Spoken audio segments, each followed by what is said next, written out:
तो कहानी की शुरुआत में एक काली रात में रॉयल टॉम को दिखाया जाता है और कुछ लड़की एक बंदे के आसपास मास्टर मास्टर कहकर घूम रही है। अगले पैनल पर किसी की आँख खुलते हुए दिखाया गया और कहा, मेरा नाम येबा है, मैं 108 लड़की डिसिपल का मास्टर हूँ जो इस दुनिया का डेविल है।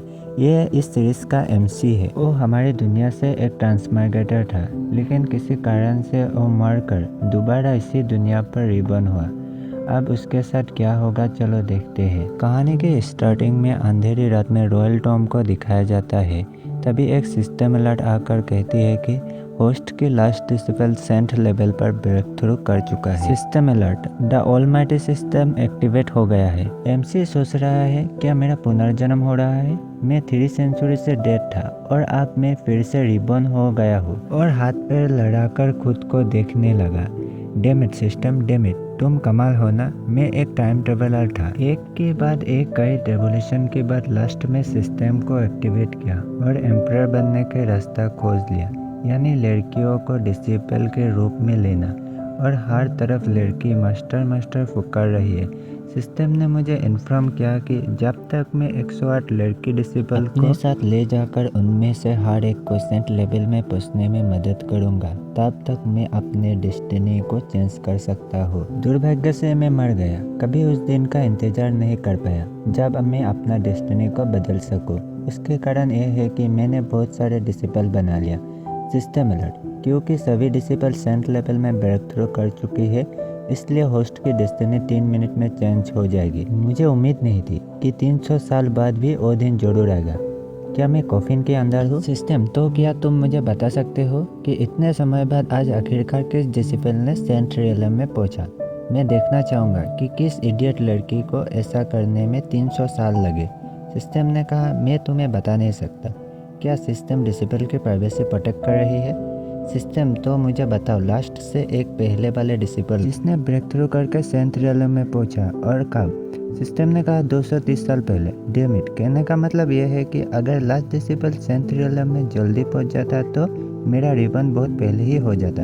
सिस्टम अलर्ट, डेस्टिनी को बदलने का शुरू होता है। तभी रॉयल टॉम में जोर जोर से बाहर बिजली कड़कने लगा और दूसरी तरफ कुछ लोगों को दिखाया जाता है और कह रहा था, मास्टरली ऑसम में, what a great half saint realm master.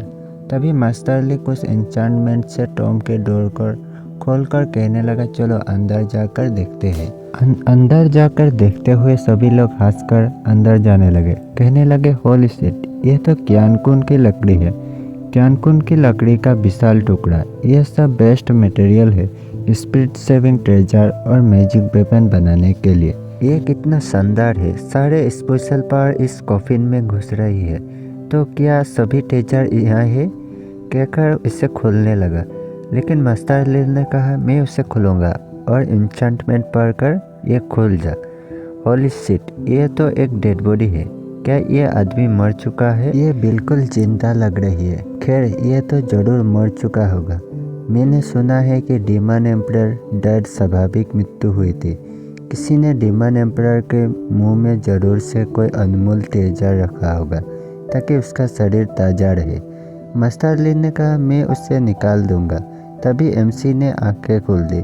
सभी लोग डर कर पीछे खिसक गए और कहने लगा, होली शिट, यह तो जिंदा है। डीमन एम्परर कॉफिन से बाहर निकलते हुए, यानी एमसी बाहर निकलते हुए कहने लगा, ग्रेव रोबर, तुम्हारी हिम्मत तो देखो, मेरे ग्रेव को रोबर करने आए। सभी लोग गुस्से से कहने लगा, तुम कौन हो?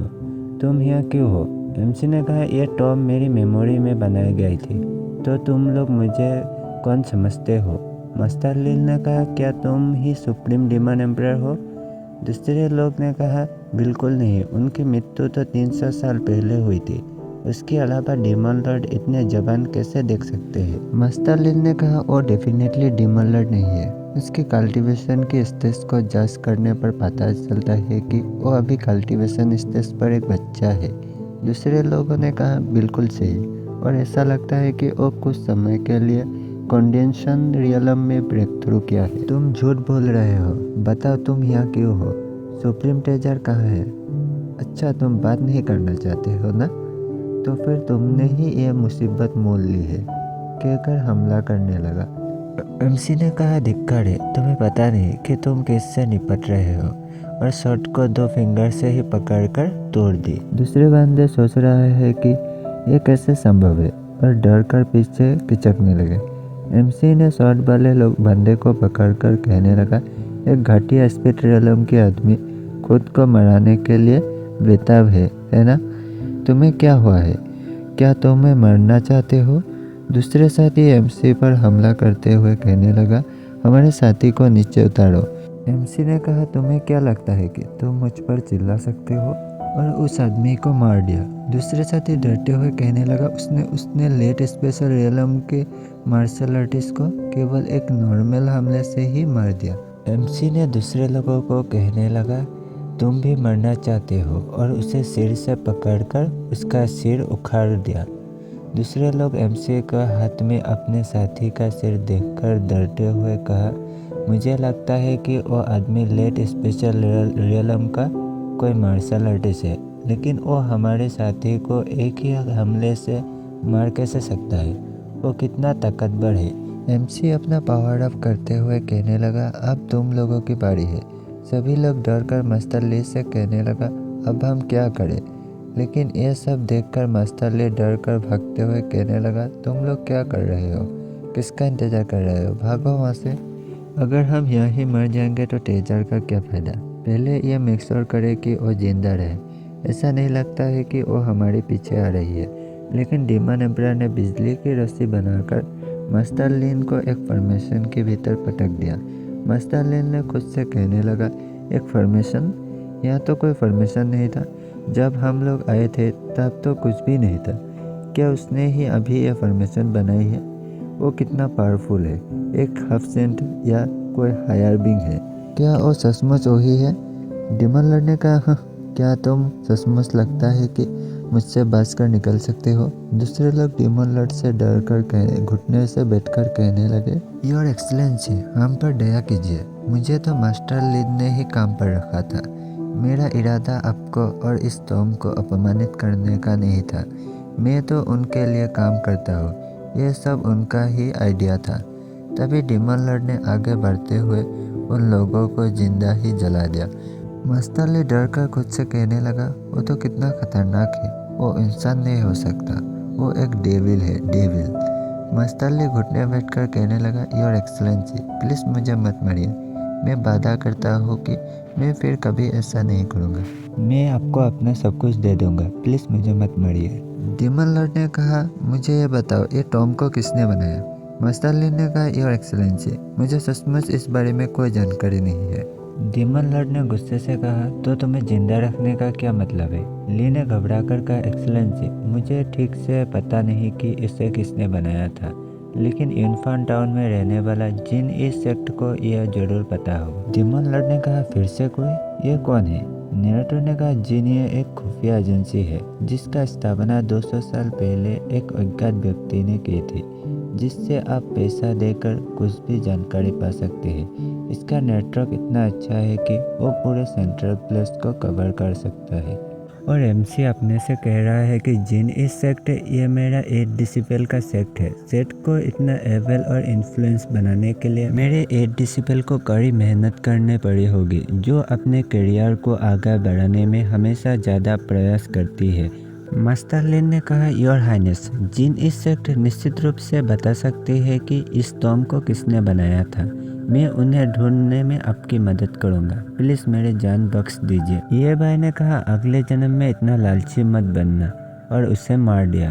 तभी एक सिस्टम अलर्ट आया और कहा कि तुम खोए हुए डिसिपल की खोज करो, हर उस डिसिपल से मिलो जिसके लिए तुम्हें इनाम मिलेगा। ये भाई ने हंसकर कहने लगा, हा हा हा, अब आखिरकार मेरा बारी है बड़े फसल काटने की, और टॉम से बाहर निकलने लगा।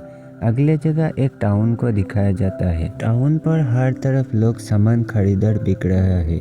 ये मैंने कहा, वाह, यूनफान टाउन पहले से भी ज़्यादा चहल पहल हो गया है। तभी ये भाई की पेट से भूख के मारे आवाज़ आने लगे और कहा कि मैंने 300 सालों से कुछ नहीं खाया, भूख से मैं मर रहा हूँ। काम शुरू करने से पहले मुझे कुछ खा लेनी चाहिए। कुछ पैसे निकल कर कहने लगा, हे ब्रो, इन्फॉन टाउन में सबसे अच्छा रेस्टोरेंट कौन सा है? उस आदमी ने कहा, सर आप मजाक कर रहे होगे, ये एकमात्र रेस्टोरेंट है मैडम शेफ का, बेस्ट रेस्टोरेंट। ये भाई ने कहा, रेस्टोरेंट और मैक चिकन, क्या मैं वापस अर्थ पर आ गया हूँ? वो आदमी मैडम शेफ के बारे में सोचते हुए कह रहा था, इन्फॉन टाउन की पॉपुलैरिटी और विकास का श्रेय मैडम शेफ को ही जाता है, लेकिन एक बात का दुख है कि वो सेंट बन चुकी है और आम लोगों के साथ बहुत कम घुलते मिलते हैं। मैंने सुना है कि वो बेहद खूबसूरत है, मुझे नहीं पता कि इस जन्म में उन्हें देखने का मौका मिलेगा कि नहीं। सर, क्या आप मेरे न्यू वेपन को देखना चाहेंगे? और कुछ अजीब अजीब वेपन दिखाने लगा। हमारे पास सभी साइज का अवेलेबल है। यह भाई सोच रहा है मेरा डिसिपल जो खाना बनाने में माहिर है वो मैडम शेफ उसकी 40वीं डिसिपल होना चाहिए। मैं देखना चाहता हूँ कि मेरा डिसिपल का डिसिपल खाना बनाने में कितना अच्छा हो सकता है। दुकानदार चिल्लाकर बोल रहा था, सर मत जाइए, आपको 20% छूट दूंगा।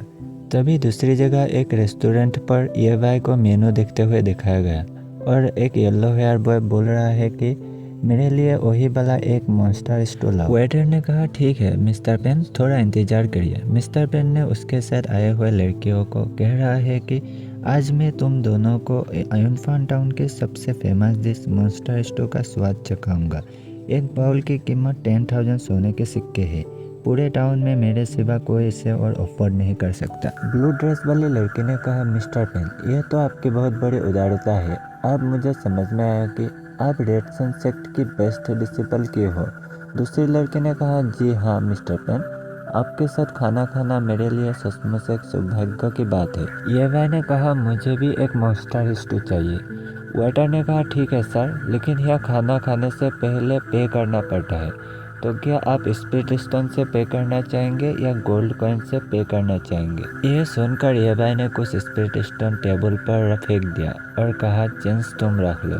वेटर ने कहा, वाह speed stone, no problem sir, just a moment. Restaurant में यह सब देखकर दूसरे लोग कहने लगे, क्या हुआ, मिस्टर पेन ने अभी अभी एक बहुत बड़ा स्टोव का ऑर्डर किया, लेकिन उस आदमी ने भी एक ऑर्डर किया और वो मिस्टर पेन से भी ज़्यादा जनरस है। ये आदमी कौन है जो ऐसे ही 5 स्पीड स्टोन एक साथ निकाल सकता है? मिस्टर पेन यह सब सुनकर गुस्से से ये भाई को घूरने लगा। तभी वेटर ने कहा, मिस्टर पेन, ये लीजिए आपका मॉन्स्टर स्टोव, एंजॉय कीजिए। मिस्टर पेन ने कहा, इसे देखो, यह डिश न केवल डिश है बल्कि ये तुम्हारी कल्टीवेशन स्टेज को भी बेहतर करता है। लड़कियों ने कहा, वाह कितने अच्छे खुशबू आ रही है, मैं बेसब्र हो रही हूँ इसे खाने के लिए। मिस्टर पेन ने कहा, कम ऑन ब्यूटीफुल, मैं तुम्हें खुद के हाथों से खिलाऊंगी। तो इसका स्वाद कैसा है? केवल मुझे से बड़े आदमी को ही इस जैसे स्वादिष्ट डिश का आनंद लेने का सौभाग्य प्राप्त होता है। तभी ये भाई ने स्टू को घूरते हुए कहा, मुझे नहीं लगता है कि इस स्टू का स्वाद मेरे डिसिपल फांग जाओटोंग के स्टू जैसा होगा। स्टू खाकर गुस्से से ये भाई ने कहा, यह भयानक स्टू किसने बनाया है? यह किसी सुअर की खाने की तरह लग रहा है। यह सुनकर मिस्टर पेन ने गुस्से से कहा, अरे गबर, क्या तुम देख नहीं रहे हो कि मैं भी यह सूप खा रहा हूँ? लड़की ने कहा, मिस्टर पेन परेशान मत हो, यह तो बस एक गवार है। दूसरे लड़के ने कहा, वो आपकी अटेंशन के लायक नहीं है। मिस्टर पेन ने कहा, गवार, तुम तो जानते भी नहीं क्या बोल रहे हो, इडियट, तुम्हें अंदाजा भी नहीं है कि वो कितना बढ़िया स्टू है। यह भाई ने ठंडे नज़र से घूरते हुए कहा, इस तरह की घटिया डिश तो तुम्हारे जैसे अमीर इडियट को ही पसंद आ सकता है। गुस्से से मिस्टर पेन ने कहा, तुमने अभी अभी क्या कहा? वेटर ने कहा, जी हाँ सर, आपने क्या कहा? डिश हमारे शेफ ने खुद से बनाया है। ये भाई ने कहा, ठीक है, मैं शेफ को देखना चाहता हूँ। मिस्टर पेन ने कहा, हाँ शेफ को बुलाओ और इस गवार को सबक सिखाओ। यह आदमी लेट स्पिरिट रियलम का शेफ डोंगली है। उसने कहा, हेलो सर, ये डिश रेडसन सेक्ट के डिसिपल मिस्टर पेन को बहुत पसंद है। क्या मैं पूछ सकता हूँ कि आपको इस स्टू से क्या समस्या है? यह सुनकर मिस्टर पेन ने कहा, क्या अर्ली स्टेज कंडीशन रियलम के आदमी लेट स्पिरिट रियलम की एक शेफ को बेस्ट डिश पर कैसे सवाल उठा सकता है? चलो देखते हैं आगे क्या होता है। दूसरे लोग शेफ को देखने के बाद कहने लगा, वो आदमी शायद पागल है, रेस्टोरेंट में तमाशा करने की उसकी हिम्मत कैसे हुई? उसने आखिरकार 5 स्पिरिट स्टोन स्पेंड कर दिया, इसलिए शायद तमाशा खड़ी कर रहा है। वो क्या स्कैमर है? शेफ ने इरफान से कहा, सर प्लीज़ मुझे बताएं क्या कहाँ भूल हुई। इरफान ने कहा, मॉन्स्टर स्टू के लिए इस्तेमाल होने वाले इंग्रेडिएंट को उनका अच्छा स्वाद पाने के लिए 49 दिन पहले ही सुखाना चाहिए, लेकिन तुमने अभी यह ताज़ा इंग्रेडिएंट से पकाया है। तुम किस तरह से इस फेमस रेस्टोरेंट की शेफ बने। यह सब सुनकर शेफ घबराकर मन में कहने लगा, यह शायद खाना बनाने में मुझसे भी ज़्यादा मास्टर है। इरफान ने स्टू को दिखाते हुए कहने लगा, और इंग्रेडिएंट को तेज आग पर नहीं भुना गया था, मछली बहुत ज़्यादा पक गया था। और एवालिन, यह शायद कोई चाइनीज़ इंग्रेडिएंट है, ये भी बहुत देर तक पक गया था और उसका स्वाद बहुत हार्ड था। शराब को गाढ़ा करने के लिए इन्यूज गर्मी नहीं मिली, ये सबसे बड़ी फेलियर का कारण है। शेफ ने कहा, इस आदमी को खाने पीने की इतनी अच्छी जानकारी है कि वो शेफ से भी कहीं ज़्यादा है। इरफान ने शेफ को गुस्से से कहा, तुम्हारी हिम्मत कैसे हुई इस डिश को तुम्हारी सिग्नेचर डिश बोलने की। मिस्टर पेन ने कहा, क्या अर्ली स्टेज ऑफ कंडेंशन रियलम के आदमी लेट स्पिरिट रियलम की एक शेफ को सिग्नेचर डिश पर सवाल उठाने का हिम्मत करता है। अब देखने में मजा आएगा क्या होगा। इरफान की बातें सुनकर शेफ घुटने में आ गया और कहने लगा, आप सीनियर है मास्टर, अगर मैंने आपको ठेस पहुंचाई हो तो प्लीज़ मुझे माफ़ कर देना। मिस्टर पेन ने यह देखकर आंखें बाहर आ गया और गुस्से से कहा, उसने तुम्हारी डिश को कूड़ा कहा और तुम उसके सामने झुक गए, क्या तुम पागल हो। शेफ ने घबरा कर कहा, मास्टर ने जो कुछ भी कहा वो सब सच था, मेरा मॉन्स्टर तो सचमुच कचरा है। मिस्टर पेन ने कहा, तो फिर तुम्हारे कहने का मतलब मेरा फेवरेट डिश कचरा है। इरफान ने कहा, खैर इसमें तुम्हारी कोई गलती नहीं है, आखिर तुम जैसा खाते हो ऐसा ही बन जाती है। पेन ने गुस्से से कहा, क्या कहा तूने। इरफान मिस्टर पेन को गुस्सा दिलाते हुए कहा कि तुम्हारे जैसे घटिया इंसान को कचरा ही खाना चाहिए, क्या मैंने अपने बात क्लियर से नहीं कहा। यह सुनकर पेन ने इरफान पर आग के बॉल से हमला कर दिया, लेकिन इरफान हमला डॉस करके पेन को मुंह से पकड़कर टेबल पर दे मारा और कहा, तुम घटिया इंसान, तुम्हारी हिम्मत कैसे हुई मुझ पर हमला करने की। रेस्टोरेंट में बैठे दूसरे लोग कहने लगे, इस लड़के की हिम्मत कैसे हुई रेड सनसेट की बेस्ट डिसेबल से पंगा लेने की, उसका तो बुरा हाल होगा। ये भाई ने कहा, तो यही है, इससे बेहतर तुम नहीं कर सकते। पेन ने कहा, मुझे छोड़ दो हरामी, वरना मैं तुम्हें सबक सिखाऊंगा। ये भाई ने कहा, ठीक है चलो देखते हैं तुम और क्या कर सकते हो, और उसे रेस्टोरेंट के बाहर पकड़कर फेंक दिया। पेन के सर्वेंट यंग मास्टर कहकर उसके पीछे भाग कर आया।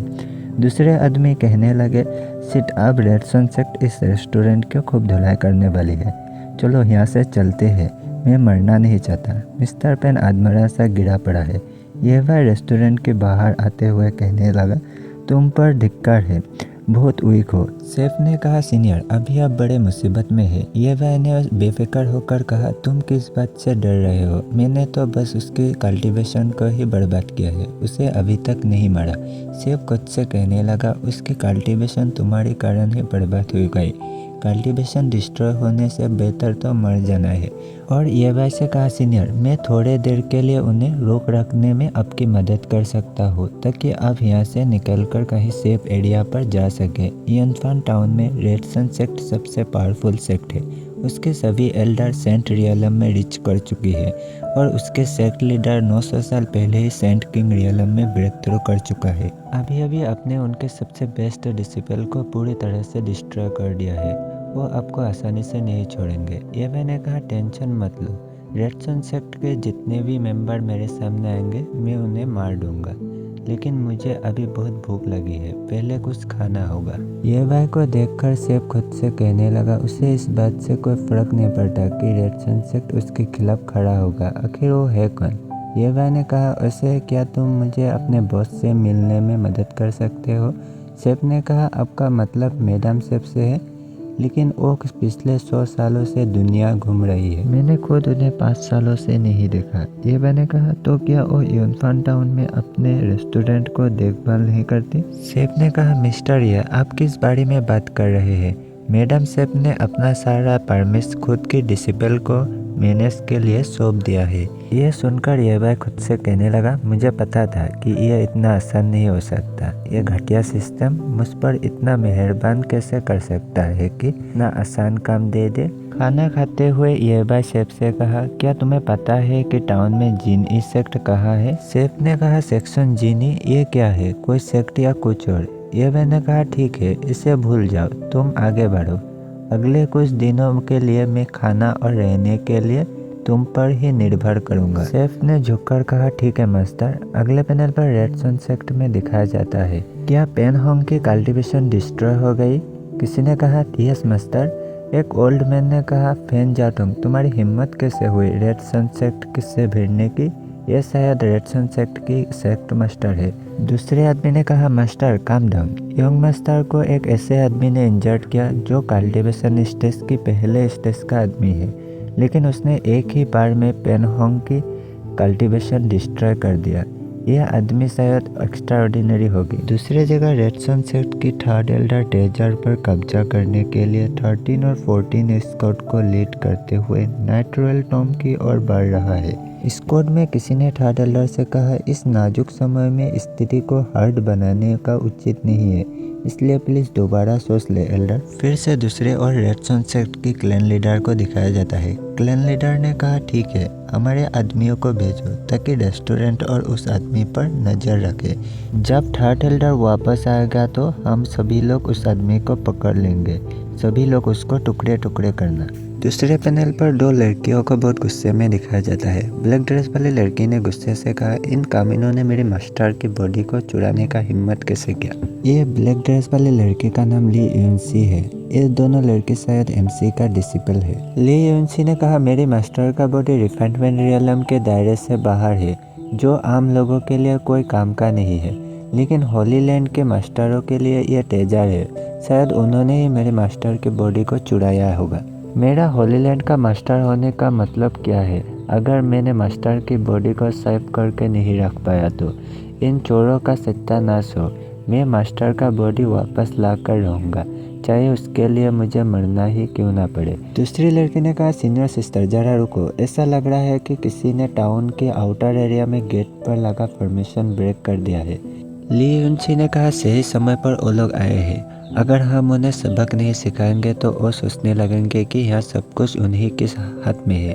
रेड सन सेक्ट के लोग टॉम में अंदर आते हुए कहने लगे थर्ड एल्डर तो ऑसम है। दूसरे किसी ने कहा अरे वाह, थर्ड एल्डर के फॉर्मेशन पर कंप्लीट मास्टर है। फॉर्मेशन तोड़ने में आपको बस कुछ ही सेकंड लगे। फिर से किसी और ने कहा बिल्कुल सही, हमें यकीन है कि इस बार बहुत सारे सुप्रीम ट्रेजर मिलेंगे। थर्ड एल्डर परेशान होकर मन में कहने लगा मेरी तो फॉर्मेशन तोड़ने की कोशिश किए बिना ही फॉर्मेशन तोड़ गया। तभी आगे से कोई आते हुए कहने लगा वेल वेल वेल, तुम्हारी हिम्मत कैसे हुई टॉम में घुसने की? थर्ड एल्डर आगे देखते हुए कहने लगा बस करो, क्या तुम भी इस काम के लिए यहाँ नहीं आए? और गुस्से से कहने लगा ट्रेजर यहीं छोड़ दो वरना मैं तुम्हें मार दूंगा। यह सुनकर जूनियर सिस्टर गुस्से से कहने लगा सीनियर सिस्टर, हमें कितने को जिंदा रखना चाहिए या सभी को मार दो। ली यूनसी ने कहा बस जो ज़्यादा बोलता है उसे जिंदा रखो, बाकी सभी को मार दो। थर्ड एल्डर खुद से कहने लगा स्पीड रियलम के मार्शल आर्टिस्ट के ग्रुप से सराउंडेड होने के बावजूद डरने की बजाय वो जान से मारने के लिए डिटरमाइंड है। और लड़कियों को कहने लगा अगर ऐसा है तो लेडीज पर हमें हाथ उठाने के लिए दोष मत देना। और चिल्लाकर कहा तो चलो हमला करो। और सभी लोग लड़ाई के लिए भागकर आगे आने लगे। तभी जूनियर सिस्टर ने फॉर्मेशन सेट करके हमला करने लगा और ली यूनसी ने स्वॉर्ड लेकर आगे बढ़कर लड़ाई के लिए आने लगा। तो न्यू एपिसोड के स्टार्टिंग में रेड सन सेक्ट के लोग फॉर्मेशन के ऊपर से हमला करने के लिए आगे बढ़ने लगे थे। रेड सन सेक्ट के लोग फॉर्मेशन की रेंज में आने के बाद जूनियर सिस्टर ने फॉर्मेशन एक्टिव करके सोल ईटिंग डीमन को बुला लिया था। फॉर्मेशन में सोल ईटिंग डीमन को देखकर रेड सन सेक्ट के लोग चौंक गए। मिशन की रेंज में रहने वाले लोगों की हेड सोल ईटिंग डीमन ने ब्लास्ट कर दिया। थर्ड एल्डर ये सब देखकर डर से कपकपाने लगा और कहने लगा डर के मारे मैं हथियार को चला भी नहीं पा रहा हूँ। इस सोल ईटिंग डीमन से तुम्हारा क्या लेना देना है? तुम्हें फॉर्मेशन सेट करना भी कैसे आता है? तभी जूनियर सिस्टर आगे बढ़ते हुए फॉर्मेशन को और ताकतवर करने लगा। फॉर्मेशन को स्ट्रॉन्ग होता देखकर थर्ड एल्डर डरते हुए कहा नहीं नहीं, तुम मुझे नहीं मार सकते। लेकिन जूनियर सिस्टर ने फॉर्मेशन एक्टिव करके थर्ड एल्डर की बॉडी को पूरा सुखा दिया और ली यूनसी ने तलवार लेकर थर्ड एल्डर की सिर को धड़ से अलग कर दिया। फाइट खत्म होने के बाद ली यूनसी ने जूनियर सिस्टर से कहा, तुम पर धिक्कार है, इतने सालों बाद भी तुमने कोई तरक्की नहीं की। मेमोरी को स्टील करने की स्किल में तुम मास्टर से कहीं ज़्यादा खराब हो। मुंह फुलाकर जूनियर सिस्टर ने कहा, मैं सिर्फ मास्टर की स्किल को देखकर ही सीख सकता हूँ, लेकिन मास्टर अब हमारे बीच नहीं है, तो मैं स्किल को कैसे बेहतर बनाऊँ। ली यूनसी ने अब हंसकर कहने लगा, अरे मैं तो बस मजाक कर रहा था। जूनियर सिस्टर ने कहा, सीनियर सिस्टर तो चलिए यूनफान टाउन चलते हैं और रेड सनसेट को ढूंढते हैं। ली यूनसी ने कहा, ऑल राइट, तो चलो चलते हैं। तभी दूसरे जगह एक हाउस में एबाई को कल्टीवेशन करते हुए दिखाया जाता है। एमसी ने कहा, मुझे उम्मीद नहीं थी कि सिर्फ हाफ डे में ही मैं कंडेंशन रियलम तक पहुंच जाऊंगा। और हंसते हुए कहने लगा, इसलिए मुझे डेस्टिनी बदलने को चांस मिला। मुझे वंडर है कि क्या मैं एक महीने के भीतर कंडेंशन रियलम के दायरे को पार कर पाऊंगा। तभी बाहर से शोर आ रही थी कि देखो देखो ये क्या है, मुझे बिलीव नहीं है कि यह यूनफान टाउन में देख रहा हूँ। शोर सुनकर लीवाई रूम से बाहर आते हुए रेस्टोरेंट के शेफ को पूछने लगा, इतना शोर क्यों हो रहा है। शेफ ने कहा, मैंने सुना है कि कई लोग आसमान में माउंटेन के आकार के उड़ने वाले नाव देखा है। ये भाई ने खुद से कहने लगा, एक उड़ने वाले बोट माउंटेन आकार की, क्या यह सच हो सकता है। और शेफ से कहा, ऑल राइट, चलो हम भी जाकर देखते हैं, शायद बोट यूनफान टाउन में ही आकर रुके।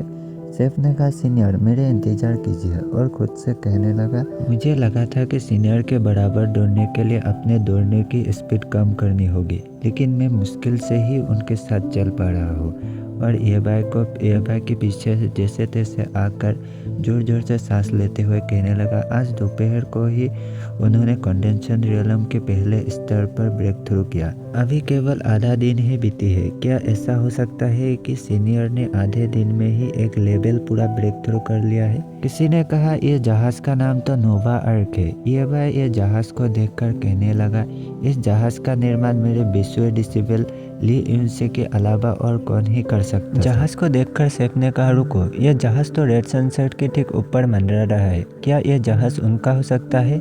ये मैंने कहा, रेड सनसेट का जहाज, चलो वहाँ देखते हैं। तभी जहाज आकर रेड सनसेट के आगे रुक गया और जहाज से ली यूनसी बाहर आकर कहने लगा, सो या ना हो, जल्दी बाहर आओ। ये सब देखकर ऑडियंस कहने लगे, क्या यह लड़की मौत को दावत दे रही है। उसकी हिम्मत कैसे हुई रेड सनसेट के मास्टर का अपमान करने की, जो पहले ही सेंट बन चुके हैं। बेचारी लड़की वो सुयाना से अकेला मुकाबला कर रही है। ली यूनसी को देखकर एबाई मन में कहने लगा, मैंने उसे ढूंढ लिया है, आखिरकार मुझे मेरी पहली डिसिपल मिल गई है। अब मुझे रेड सनसेट से खुद निपटने की जरूरत नहीं पड़ेगी। लेकिन ली यूनसी उससे कॉन्फ्लिक्ट में कैसे है। ली यूनसी रेड सनसेट को देखते हुए मन में कहने लगा, रेड सनसेट पिछले 2 सालों में 13 बार नाइट रॉयल टॉम में घुसपैठ कर चुका है। वो लोग हद से ज़्यादा आगे बढ़ गए हैं। मेरे मास्टर के शरीर को गायब होने का संबंध डेफिनेटली उनसे है। तभी रेड सनसेट से ग्रैंड एल्डर बाहर आते हुए कहने लगा, हमारे सेट के मास्टर को उनके नाम से बुलाने वाले तुम कौन होते हो। दूसरे लोग कहने लगे, यह तो रेड सनसेट का ग्रैंड एल्डर है। मैंने सुना है कि इस ग्रैंड एल्डर ने सेंट रियलम की 8 स्टेज को पार कर लिया है। उसने शॉर्ट इवेंट में और भी न्यू टेक्निक सीखा है और उसकी शॉर्ट की स्लैश बहुत विनाशकारी है। ली यूनसी ने मिडिल फिंगर दिखाते हुए ग्रैंड एल्डर से कहा, आराम से समझ लो, अभी तुम्हारी मृत्यु का समय नहीं आया है। यह सुनकर ग्रैंड एल्डर ने गुस्से से ली यूनसी पर शॉर्ट से स्लैश मार दिया।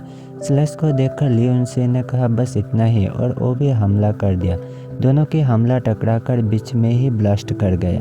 इससे देखकर ग्रैंड एल्डर मन में कहने लगा, इस मैग्निफिकेंट पावर पर केवल क्लैन मास्टर का ही महारत हासिल कर सकते हैं, तो उसने मेरी अटैक को रोकने में कैसे मैनेज किया है। तभी ली यूनसी ने इस ब्लास्ट के पीछे से और एक पाम की अटैक कर दिया। पाम की अटैक को देखकर ग्रैंड एल्डर को पसीना छूट गया और खुद से कहने लगा, क्या यह हो सकता है कि वो एक सेंट किंग रियलम का मार्शल आर्टिस्ट है।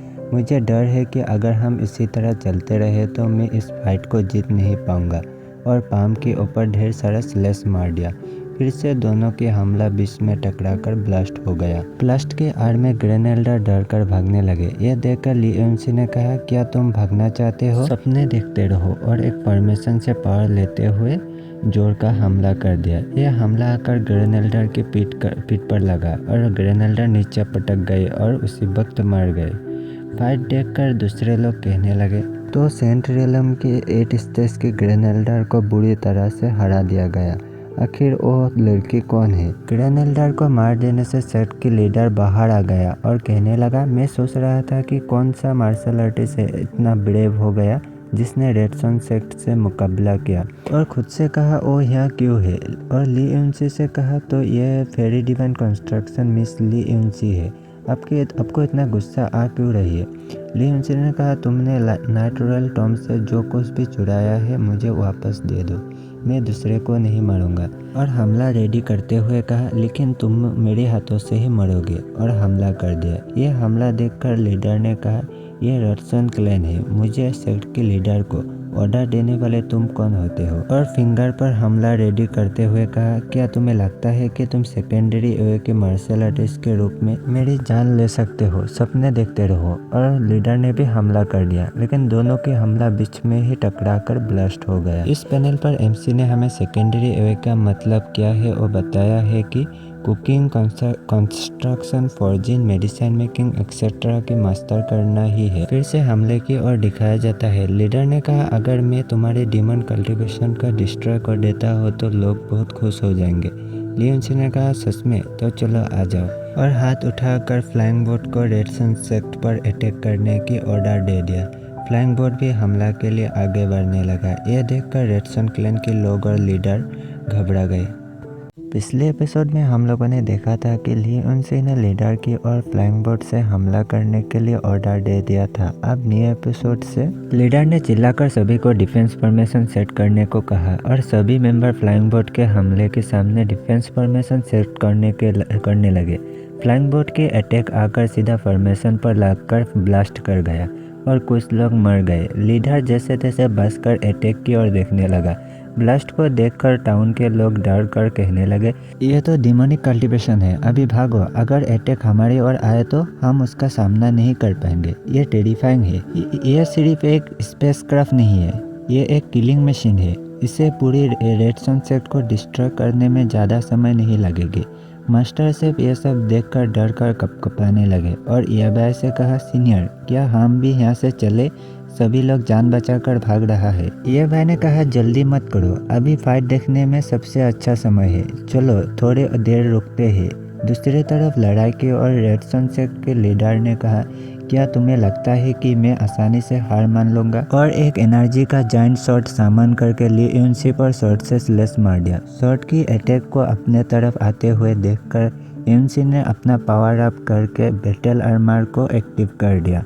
बैटल आर्मर एक्टिव करता देखकर ये भाई मुंह में हाथ देकर हंसने लगा। ये भाई को हंसते देखकर शेफ ने कहा, सीनियर, इसमें इतनी हंसी की क्या बात है? क्या आपको नहीं लगता है कि वो बैटल आर्मर ऑसम है? और आर्मर ने तो जाइंट शॉट की एनर्जी से तुरंत खुद को बचा लिया। ये भाई ने हंसकर कहा, हाँ, ये बहुत बढ़िया है, और खुद से शर्माकर कहने लगा, शाबाश मेरी बच्ची। फिर से फाइट की ओर दिखाया जाता है कि दोनों लीडर और ली यूनसी एक दूसरे की अटैक करते हुए और डॉज करते हुए। ली यूनसी ने सेक्ट के दूसरे मेंबर को लाइटिंग की स्पीड से मारकर आगे बढ़ गया और लीडर पर एक साथ 2 स्लैश मार दिया।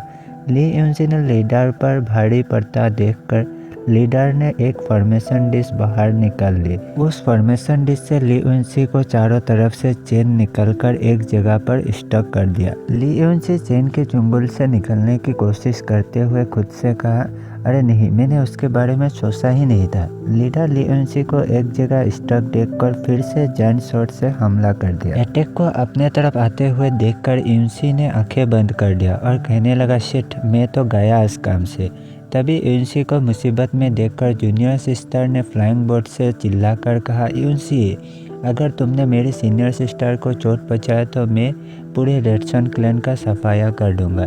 लीडर यूनसी पर अटैक करते हुए कहने लगा, यह तो बड़ी मुसीबत है, डिमोनिक गार्ड भी फ्लाइंग बोट में है। जूनियर सिस्टर ली यूनसी को फंसा हुआ चेन को तोड़ने के लिए शॉर्ट से चेन की ओर अटैक कर दिया, लेकिन शॉर्ट ने चेन को नहीं तोड़ पाया। ली यूनसी की कोशिश के बावजूद भी यह चेन नहीं टूट रहा था। जूनियर सिस्टर ये देखकर चौंक गया। लीडर ने जूनियर सिस्टर से कहा, क्या तुम्हें लगता है कि तुम अपने कल्टीवेशन से मेरा फॉर्मेशन डिस्क को तोड़ सकते हो?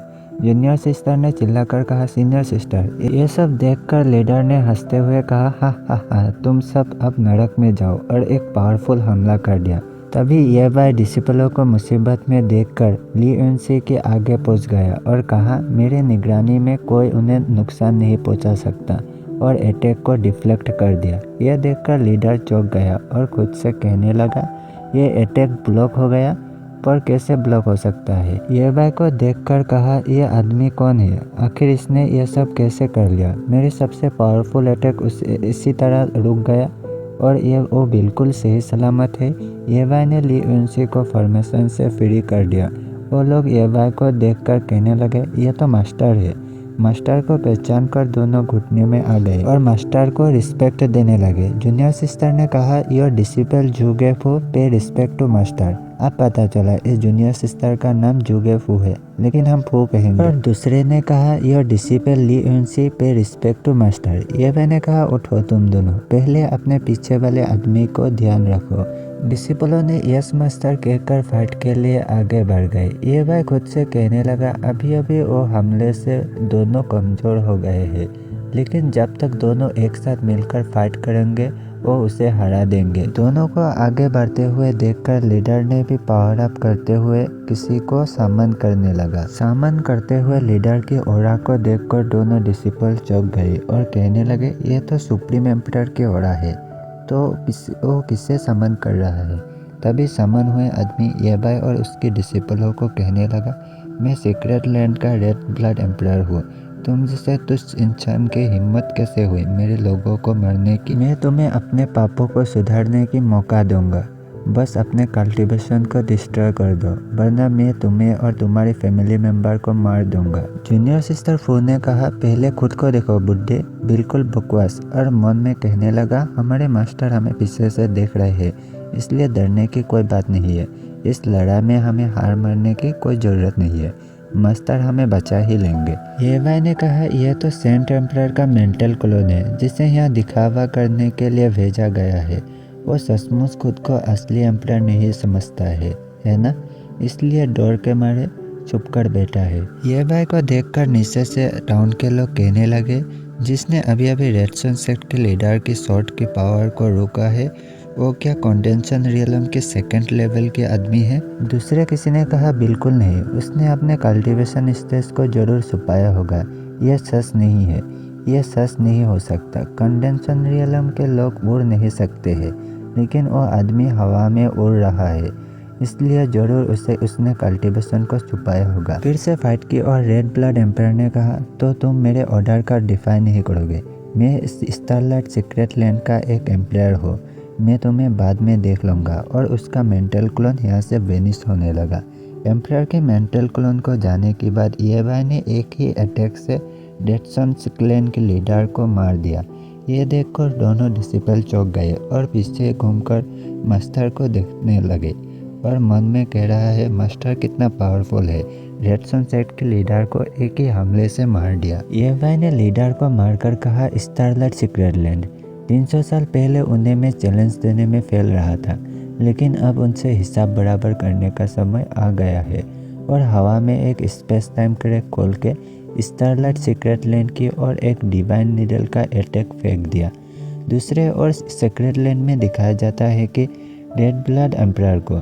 एम्परर ने कहा, अरे इन तुच्छ इंसान की हिम्मत कैसे हुई मुझसे चुनौती देने की और इस सीक्रेट लैंड की एम्परर को चैलेंज देने की?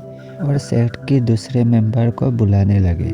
तभी ये भाई ने जो डिवाइन नीडल का अटैक भेजा था वो एम्परर की ओर आगे बढ़ने लगा। ये अटैक देखकर एम्परर चौंक गया और कहने लगा, ऐसा नहीं हो सकता है, ये डिवाइन नीडल अभी भी यहाँ क्यों है? और वो नीडल आकर एम्परर के सिर की आड़ पार हो गया। दूसरी तरफ एम्परर की मौत को महसूस करके यह भाई मुस्कुरा रहा है। सीक्रेट लैंड में एम्परर को नीचे गिरे देखकर दूसरे लोग कहने लगे, एम्परर आपको क्या हो गया है? किसी ने कहा, सेंट ऑफ हीलिंग को बुलाओ और सीक्रेट लैंड की दूसरी एम्परर को भी इन्फॉर्म करो। फ्लेम एम्परर अंदर आते हुए कहा, यहाँ क्या हो रहा है? एक आदमी ने कहा, एम्परर रेड ब्लड को अचानक कहीं से एक डिवाइन नीडल आकर लग गया। तब से उनका हाल कुछ ऐसा हो गया। तो पिछले एपिसोड में हम लोगों ने देखा था कि ब्लड एम्परर के पास फ्लेम एम्परर आया था। फ्लेम एम्परर को देखकर ब्लड एम्परर ने टूटे फूटे आवाज में कहने लगा, flame emperor second level of condensation realm. Blood emperor के टूटे फूटे आवाज सुनकर फ्लेम एम्परर ने कहा, ब्लड एम्परर अपना सेंटेंस अच्छे से कहो, कंडेंसन रियलम के बारे में क्या? तुम्हारे इस हालत का कंडेंसन रियलम से क्या कुछ संबंध है? और ब्लड एम्परर को चेक करते हुए खुद से कहने लगा, ये तो कोई मामूली एक्सटर्नल इंजरी नहीं है, बल्कि ये एक गंभीर इनर इंजरी है। अगर रेड ब्लड एम्परर ने सोल कल्टीवेट नहीं की होती तो इस तरीके की सोल अटैक के हमले से उसकी सोल डिस्ट्रॉय हो गई होती। और खुद से कहने लगा, आखिर किसने किया होगा ये? आखिर रेड ब्लड एम्परर ने किसे नरस किया है? दूसरे पैनल पर इन्फर्न टाउन में रेड ब्लड क्लैन में दिखाया जाता है कि ब्लड सेक्ट के सभी लोग अपने सेक्ट लीडर को मार देने के कारण येवाई और उसके डिसिपल के आगे घुटने टेक दिया और मन में कहने लगे, ये आदमी कौन है? एक ही झटके में हमारे सेक्ट लीडर को मार दिया और वो उन दोनों डिमोनिक गर्ल की भी मास्टर है। ली एमसी और फू एमसी से कहने लगा, मास्टर हमने आपको बहुत मिस किया है, आखिरकार आप हमें मिलने वापस आ ही गए। फू ने कहा, सीनियर सिस्टर ये मास्टर की माइंड क्लोन है ना? और रोते रोते कहने लगा, मास्टर डोंट वरी, मुझे एक एंशिएंट सेंट किंग की सीक्रेट रियलम मिल गई है। उस सीक्रेट रियलम से आपकी बॉडी को इमोर्टल पावर एब्जॉर्ब कर सकती है, उससे आप रिवाइव हो जाएंगे। मैं कसम खाता हूँ कि चाहे कुछ भी हो जाए, चाहे मेरी जान ही क्यों ना चली जाए, मैं आपको वापस जिंदा कर ही दूंगा। ये सब देखकर येवाई ने कहा, ये तुम दोनों रोना बंद करो, रोते रहने से तुम अच्छे नहीं दिखोगे। येवाई को फिर से बोलता देखकर लियोन से चौंककर फू से कहा, अरे क्या तुमने देखा? मास्टर ने मेरे साथ बात किया है, क्या मैं सपना देख रहा हूँ? जूनियर सिस्टर फू ने कहा, मैं 300 सालों से इसका इंतजार कर रहा था।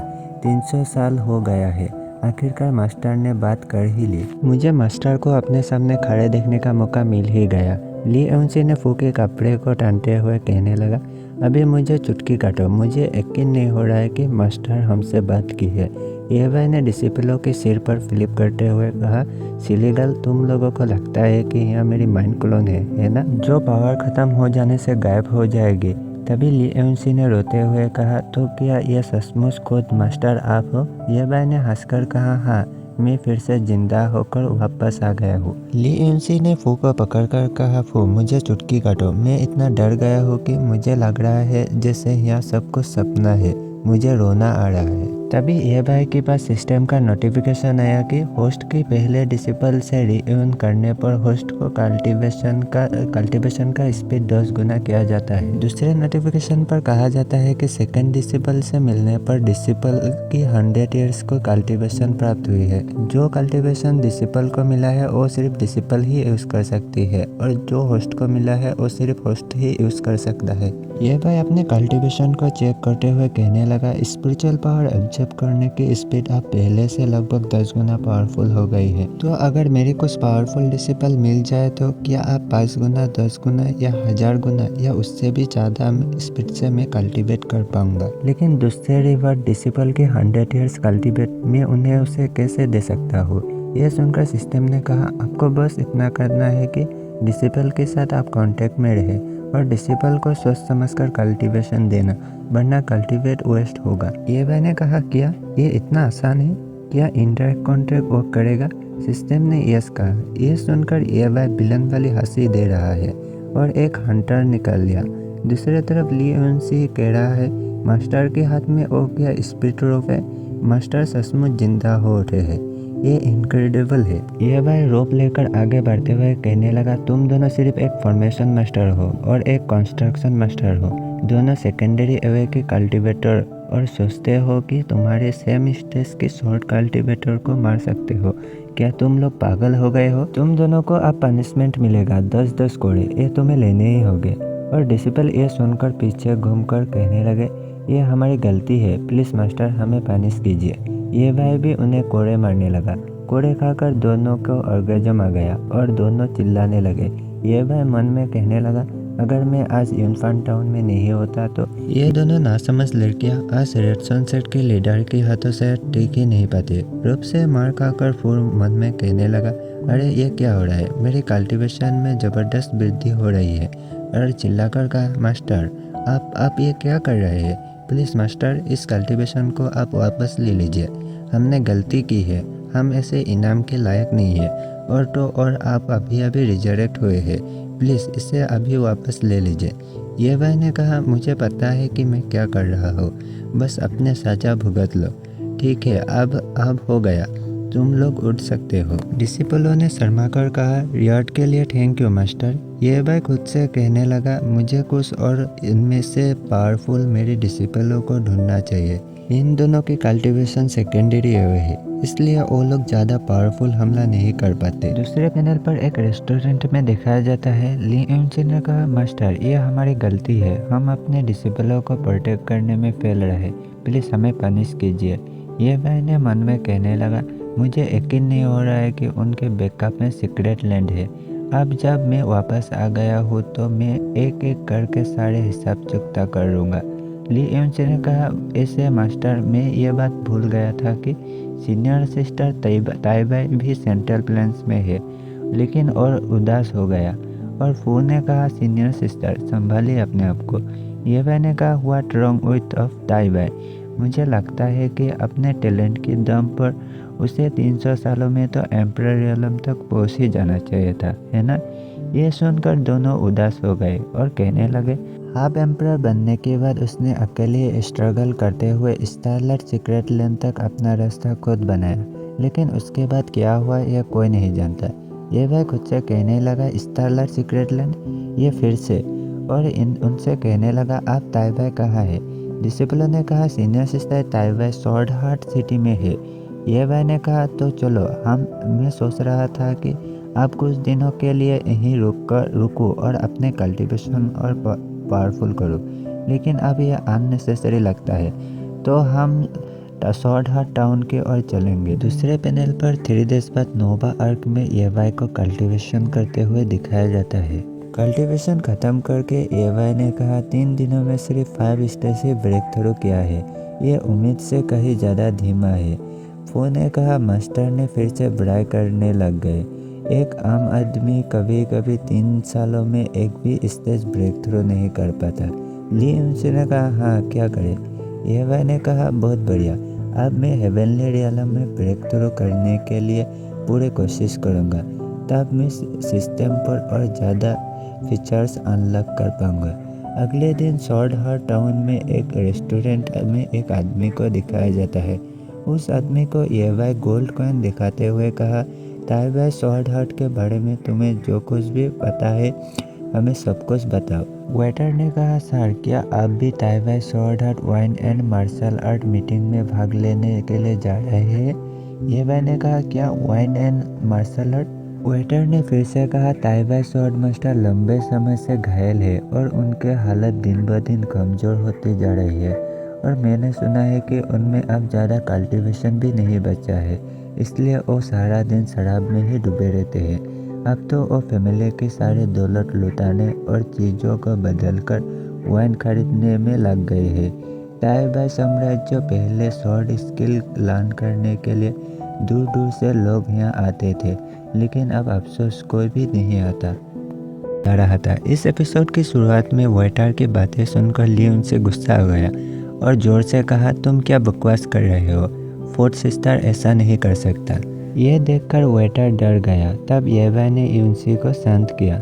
यूनसी ने कहा, आई एम सॉरी मास्टर, मैंने कुछ ज़्यादा ही कर दिया। एवाई ने कहा, मुझे नहीं पता कि ताइबाई की यह हाल किसने किया, लेकिन मैं लोगों को जगाने में माहिर हूँ। अगले पैनल पर Taibai wine and martial art meeting के दिन दिखाया जाता है। एक आदमी लोगों की वाइन चेक कर रहा है। तभी एक आदमी ब्लैक हुडी पहनकर आया। ये एमसी है और वाइन की बोतल आगे दिखाते हुए कहा, पहले वाइन के बारे में भूल जाओ, अकेले बोतल की कीमत ही कई स्पीड स्टोन के बराबर है ना? बैठा हुआ आदमी ने कहा, बोतल देखने में तो ब्यूटीफुल है, अंदर की वाइन भी बोतल की तरह अच्छी होनी चाहिए। दूसरे लोग कहने लगे, यह आदमी इतने देर तक एल्डर से क्या बात कर रहा है? बोतल को देखकर बैठा हुआ आदमी मुंह से लार टपकाते हुए पकड़ने बढ़ रहा है। तभी एवाई ने बोतल को खींचकर कहा, अरे इतना जल्दी भी मत करो, और दोनों डिसिपलों को कुछ अजीब से बानी ड्रेस पहनाकर ले आया। वाइन देखने वाले एल्डर ने कहा, सीनियर आप करना क्या चाहते हैं? एबा ने कहा, यह वाइन बेहद एक्सपेंसिव है, इसलिए आपके लिए एक ही घूंट काफ़ी होगी, और एक कप वाइन डालने लगा। वाइन को लेकर एल्डर ने कहा, सिर्फ एक ही सिप, यह तो बहुत बुरा है। और वाइन की सेंट लेते हुए कहा, इसकी खुशबू तो लाजवाब है, इसका एक घूंट पीना भी कितना अच्छा लगेगा। एबा ने कहा, तो इस वाइन के बदले आपके मास्टर को 2 मैसेज देना पड़ेगा। एल्डर ने कहा, श्योर सर, बोलिए अब क्या मैसेज देना है? एबा ने कहा, फर्स्ट मैसेज है, मास्टर इतने वाइन के नशे में है कि उसे पता ही नहीं चला कि किस स्ट्रेंज लैंड में है या अपने होमलैंड में। और सेकंड मैसेज है, एक पोएम, एक गिलास वाइन, एक लॉन्ग सॉन्ग और दुनिया भर की मेरी जर्नी में एक शॉर्ट है। मैसेज सुन लेने के बाद एल्डर ने कहा, प्लीज़ सीनियर रुकिए, मैं सीनियर के लिए वाइन लाता हूँ। तभी यूनसी लीवाई से चिपकते हुए कहा, this is not fair master, Yunxi भी थोड़ा शराब पीना चाहती है। फूबी एबा से चिपक कर कहा, राइट मास्टर, फूबी वाइन की एक घूंट पीना पसंद करेगी। दोनों को दोनों साइड में पकड़कर एबा ने कहा, अगर तुम लोग ऐसा करते रहे तो मैं खुद को संभाल नहीं पाऊंगा। दूसरे पैनल पर एक लड़के को शॉट प्रैक्टिस करते हुए दिखाया जाता है। इस लड़के का नाम सानार है। ये एबाई के डिसिपल ताइबाई का डिसिपल है और एमसी का डिसिपल ताइबाई को पास में ही वाइन पीते हुए दिखाया जाता है और हॉल में सारे तरफ वाइन के बोतल बिखरा पड़ा है। सानार आकर ताइबाई को कहने लगा, मास्टर आप कई दिनों से वाइन पी रही है, इसलिए आपको इसे बंद कर देना चाहिए। ताइबाई ने नशे की हालत में सनार से कहा, सनार तुम अभी छोटे हो, तुम समझ नहीं सकती, बॉडी खुद को इच्छा अनुसार गति करती है, इंसान और स्वॉर्ड एक है। सनार ने कहा, मास्टर क्या इन दोनों में ग्रैंड मास्टर का डेथ एनिवर्सरी है, इसलिए आप ऐसे हैं? ताइबाई ने कहा, सनार थोड़े आराम कर लो, कुछ देर के बाद फिर से शॉट की प्रैक्टिस करना, अब मेरे वाइन पीने का समय हो गया है। तभी हॉल में एल्डर आकर कहने लगा, मास्टर वाइन का न्यू कलेक्शन आ गया है। ताइबाई ने कहा, ये इतना कम क्यों है? और नीचे आकर वाइन को हाथ में लेकर खुद को कहने लगा, ये वाइन तो एक इमॉर्टल एलेक्जर है, शायद ये वाइन मुझे मेरी मास्टर की यादें ताज़ा कर दे। और वाइन को ड्रिंक करते हुए रोकर कहा, मास्टर ये डिसिपल आपको बहुत याद करती है। ताइबाई ने एल्डर से कहा, ओल्ड ये क्या ये वाइन भी लाइन में खड़े लोगों की तरह ही पहुँचाई जाती है? ओल्डिया ने कहा, जी हाँ मास्टर, जिसने ये वाइन दिया है वो एक बड़े फैमिली का सन होना चाहिए, वो कल्टीवेशन के कंडेंशन रियलम का 7 स्टेज का आदमी है और उस आदमी ने मुझसे कहा कि मैं आपके लिए कुछ वर्ड लेकर आऊँ। ताइबाई ने कहा, उसने क्या कहा मुझे बताओ। ओल्डिया ने कहा, फर्स्ट सेंटेंस ये है कि अगर घर का मालिक शराबी हो सकता है तो मुझे नहीं पता कि वो कहाँ है। ये सुनकर ताइबाई चौंक गया और ओल्ड ये को जोर जोर से हिलाते हुए कहा, और दूसरा सेंटेंस क्या बताया उसने, जल्दी बताओ। ओल्ड ये घबराते हुए कहा, सेकंड सेंटेंस है एक पोएम, एक बाल्टी वाइन, एक बिग शॉट और कुछ था मुझे याद नहीं आ रहा है। मास्टर आपको क्या हो गया है? यह आदमी नहीं गया, वो दरवाजा पर ही आपकी इंतजार कर रहा है। यह सुनकर ताइबाई ने कहा, क्या वो नहीं गया? और खुद स्पीड में फ्लाई करके एमसी की ओर जाने लगा। पीछे से ओल्डिया ने कहा, आज मास्टर को क्या हो गया है, अजीब हरकत कर रहे हैं। दूसरे पैनल पर ताइबाई को देखकर फू ने कहा, मास्टर फोर्थ सिस्टर आ गई है। ये भाई ने कहा, ठीक है तुम दोनों थोड़े शांत हो जाओ और अपने फ्लॉस को रिवील मत करो, वो हमें पहचानना नहीं चाहिए। तभी ताइबाई आकर कहने लगा, मैं आपको पूछता हूँ कि अभी जो मैंने वाइन ड्रिंक किया वो आपकी ही है ना? ये मैंने कहा, हाँ वो मेरा था। और मन में कहने लगा, मेरा फोर्थ डिसिपल अक्सर हंसी फुर्ती में रहती थी, लेकिन अब उसे क्या हो गया, उसने क्या हालत बना लिया। अगर तुम अब कबाड़ भी बन जाओ तब भी मैं आज तुम्हें एक शार्प शॉट में बदल दूंगा। ताइबाई ने कहा, जो ओल्डिया ने मुझे आज पोएम सुनाया वो उसे अपने ही कहा है ना? ये मैंने कहा, हाँ। ताइबाई ने कहा, बताओ तुम्हें ये वो 2 पोएम किसने सुनाई? ये कहकर अपना पावर ऑन करके शॉर्ट स्किल एक्टिव करने लगा। ये भाई ने कहा, क्या आप मेरे द्वारा दिए गए वाइन से सेटिस्फाइड है? ताइबाई उनको देखकर खुद से कहने लगा, ये 3 लोग कौन है? मुझे जाने पहचाने लग रहे हैं। और उनसे कहा, हे तुम लोग हो कौन? ये भाई ने कहा, मैं कौन हूँ मैं आपको एक पल में ही बता सकता हूँ, लेकिन पहले आए वाइन के बदले सामान की लेन देन पूरा कर ले। ताइबाई ने कहा, ठीक है कोई बात नहीं, हम आपकी वाइन से सेटिस्फाइड है, बताइए आपको क्या चाहिए?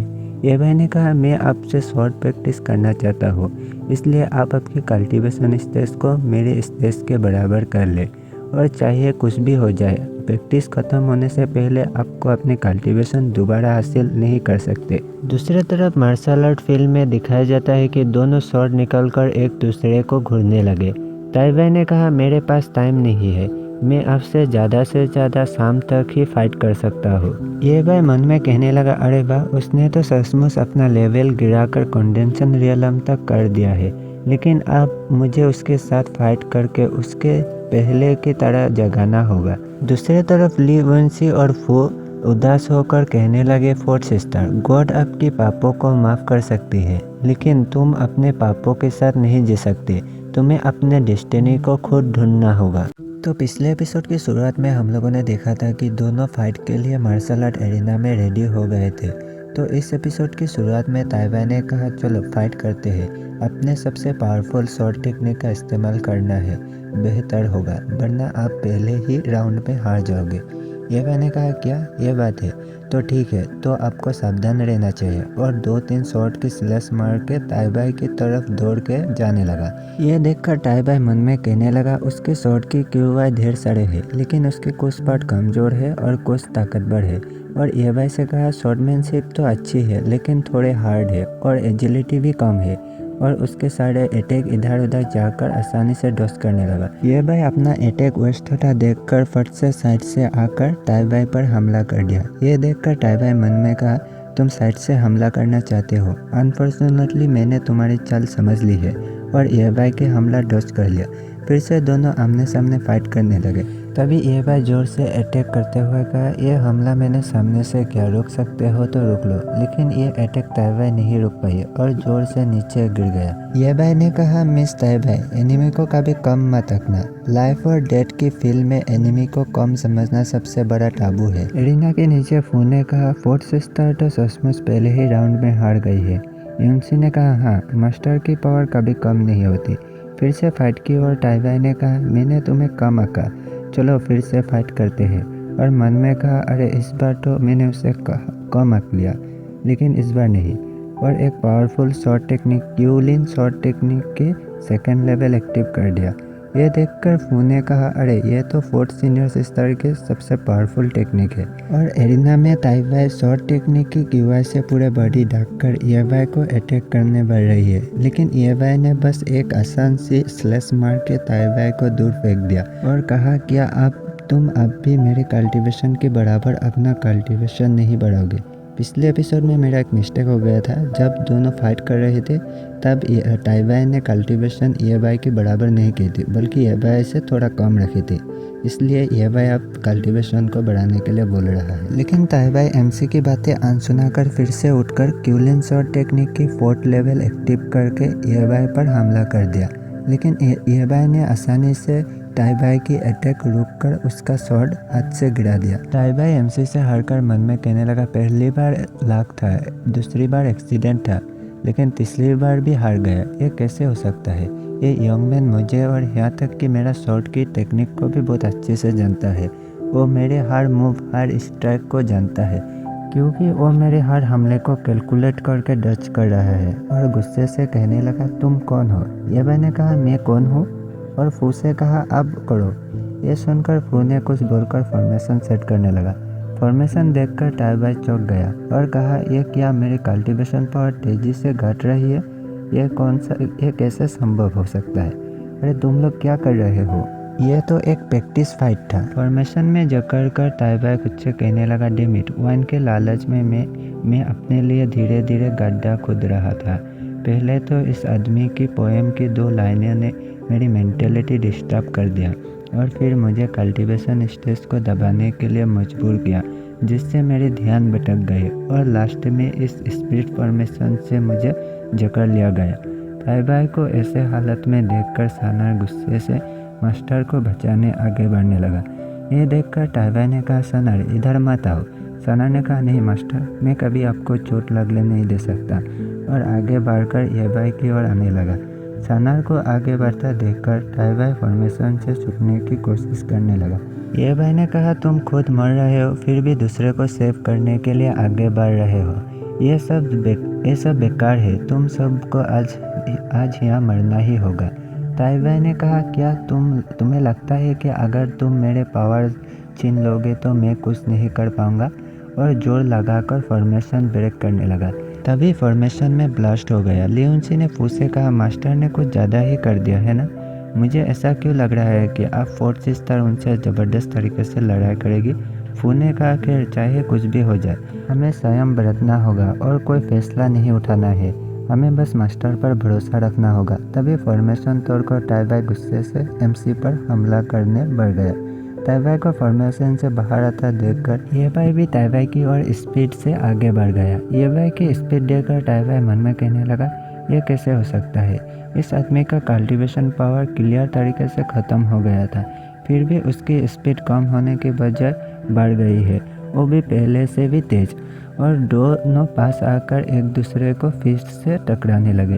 तभी येबाई फोर्थ डिसिपल के पीछे आकर एक मुक्का दे मारा। उससे ताइवाई पीछे गिर गया और खुद से कहा, यह आदमी हर बार मेरे डिफेंस को इतनी आसानी से पेनिट्रेट कर देता है, क्यों? येबाई ने कहा, क्या अब भी तुम्हें लगता है कि तुम ज़्यादा पावरफुल हो? तुम्हारे आसपास के लोग भी तुम्हें आज सेव नहीं कर सकते। किस बात का तुम्हें घमंड है? और तुम्हारी मास्टर का क्या? आज तुम्हारा इस हालत का जिम्मेदार वही है, उन्हीं की वजह से आज तुम ऐसे हो गए हो।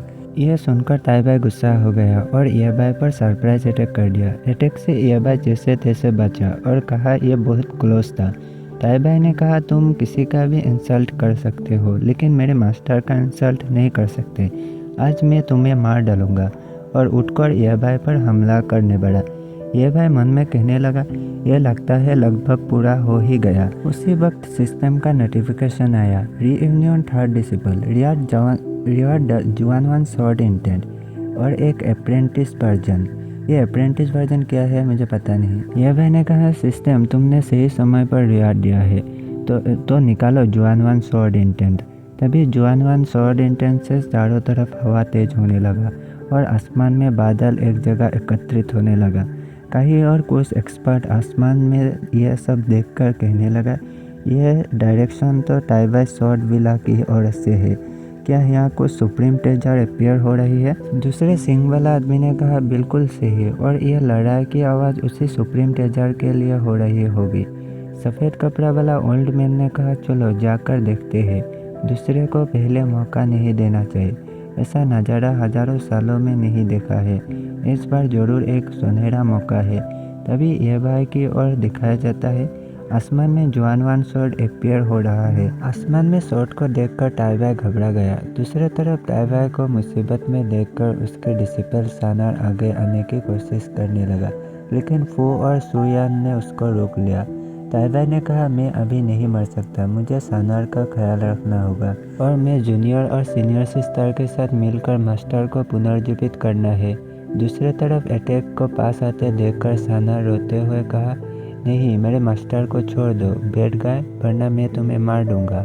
और फू को शॉट से मारने की कोशिश करने लगा, लेकिन फू ने आसानी से अटैक डॉज करके उसको अपने बॉडी में चिपका दिया।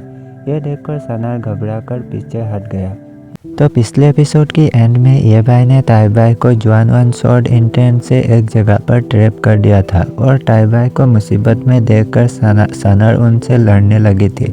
तो इस एपिसोड की शुरुआत में उन्होंने कहा, मास्टर इसका आप क्या करें? येबाई सानार के आगे आते हुए कहा, तुम्हारी सिस्टर दिन भर वाइन पीती रहती है। पिछले एपिसोड में सानार ताइवाई के डिसिपल कहा गया था, लेकिन यहाँ सानार को सिस्टर कहा गया है, इसलिए मैं भी अब सिस्टर ही कहूँगा। तो फिर से एपिसोड में आते हैं। येबाई ने कहा, वो अभी डिप्रेस है, वो तुम्हें कुछ सिखा भी नहीं पाती और उसने स्वॉर्डमैन स्किल का हुनर भी अब खो दिया है। मैं उसे जगाने आया हूँ। सानार ने कहा, मेरी सिस्टर से ऐसा करने की तुम्हें इजाज़त नहीं है। मेरी sister is the best person in the world. Yebai ने कहा, मुझे नहीं पता कि वो तुम्हारे दिल में कितने महान है, लेकिन मुझे डर है कि मेरे अलावा कोई भी उसे ठीक नहीं कर सकता। सानार मन में कहने लगा, यह आदमी कौन है? यह तो हद से ज़्यादा बकवास करता है। और येबाई से कहा, तुमने मेरी सिस्टर के साथ क्या किया है?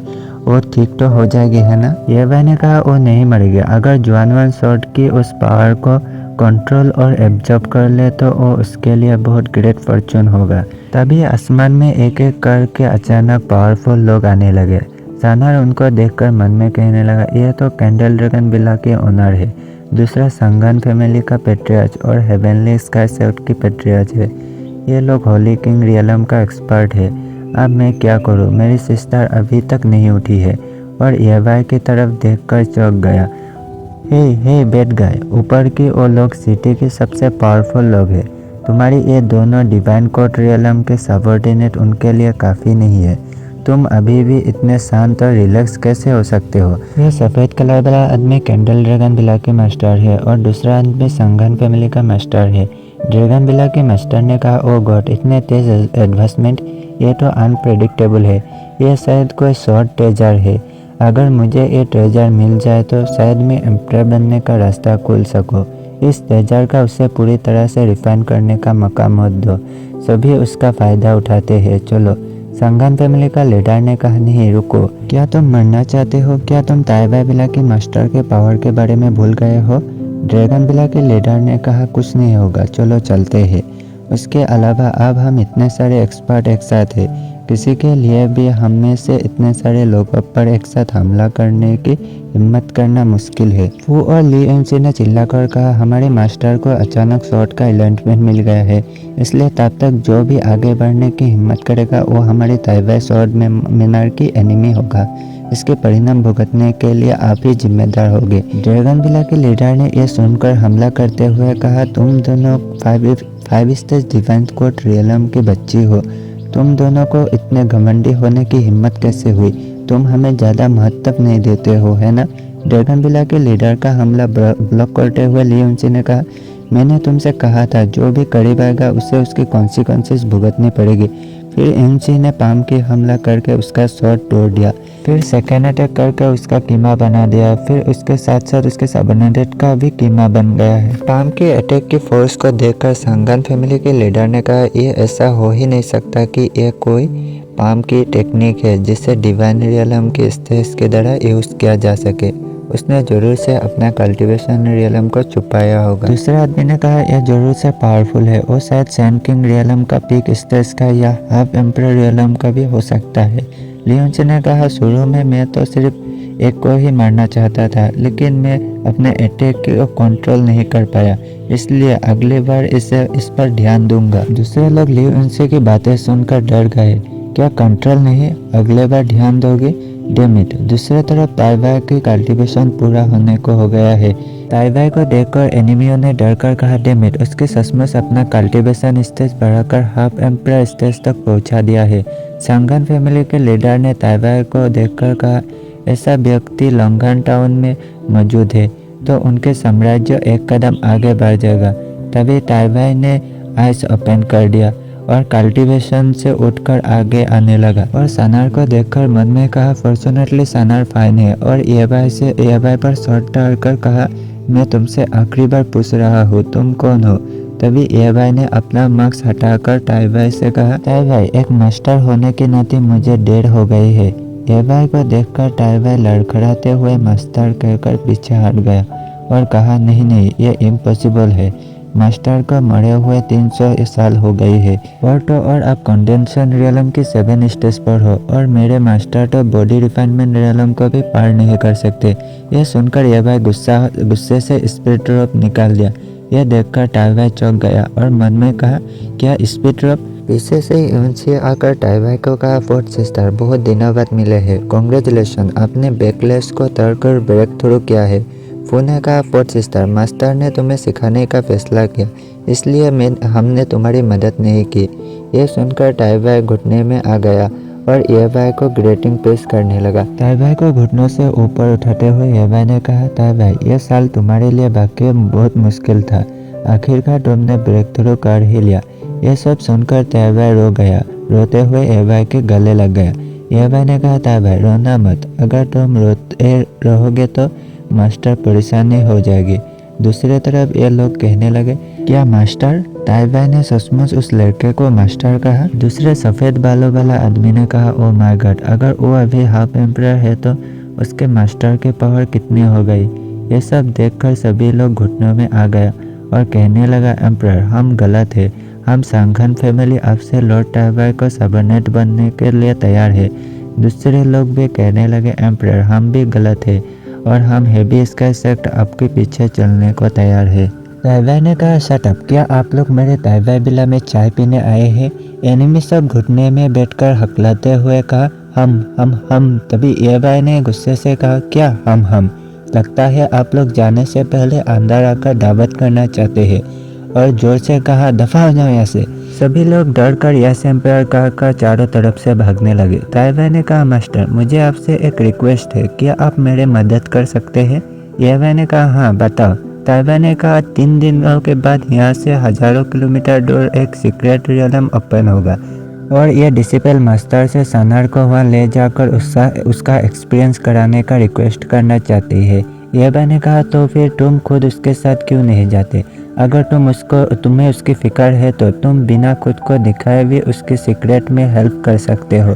ताइवाई ने कहा ऐसा नहीं है कि वो डिसिपल यहाँ जाना नहीं चाहती, बल्कि इस सीक्रेट रियलम में कल्टीवेशन का रेस्ट्रिक्शन है। टंगवान रियलम के ऊपर के लोग बिल्कुल भी वहाँ नहीं जा सकते। यह secret realm of forest her 50 years में सिर्फ एक बार ही खुलता है और एक बार में केवल 300 लोग ही जा सकते हैं। 100 ईयर्स पहले जब मैं हाफ सेंट किंग रियलम में था तब मैंने एक बार सीक्रेट रियलम में घुसने की कोशिश किया था, लेकिन असफल रहा। मुझे डर है कि इस तरह की सीक्रेट रियलम को कोई महान एम्पायर भी पार नहीं कर सकता। ये भाई ने कहा क्या पावरफुल? ताइवाई ने कहा हाँ, और एक बात है 3 होली प्लेस है जो इस सीक्रेट रियलम को बहुत इम्पोर्टेंट देते हैं, और हर बार जब ये खुलता है तो वो बड़े संख्या में सीक्रेट रियलम में अपने कुछ जीनियस डिसिपलों को भेज देते हैं।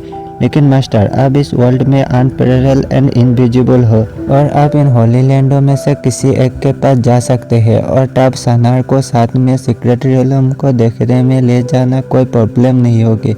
और शर्माकर कहा वो लोगों को देखभाल भी कर सकते हैं, इसलिए वो मास्टर को देखभाल करेगी।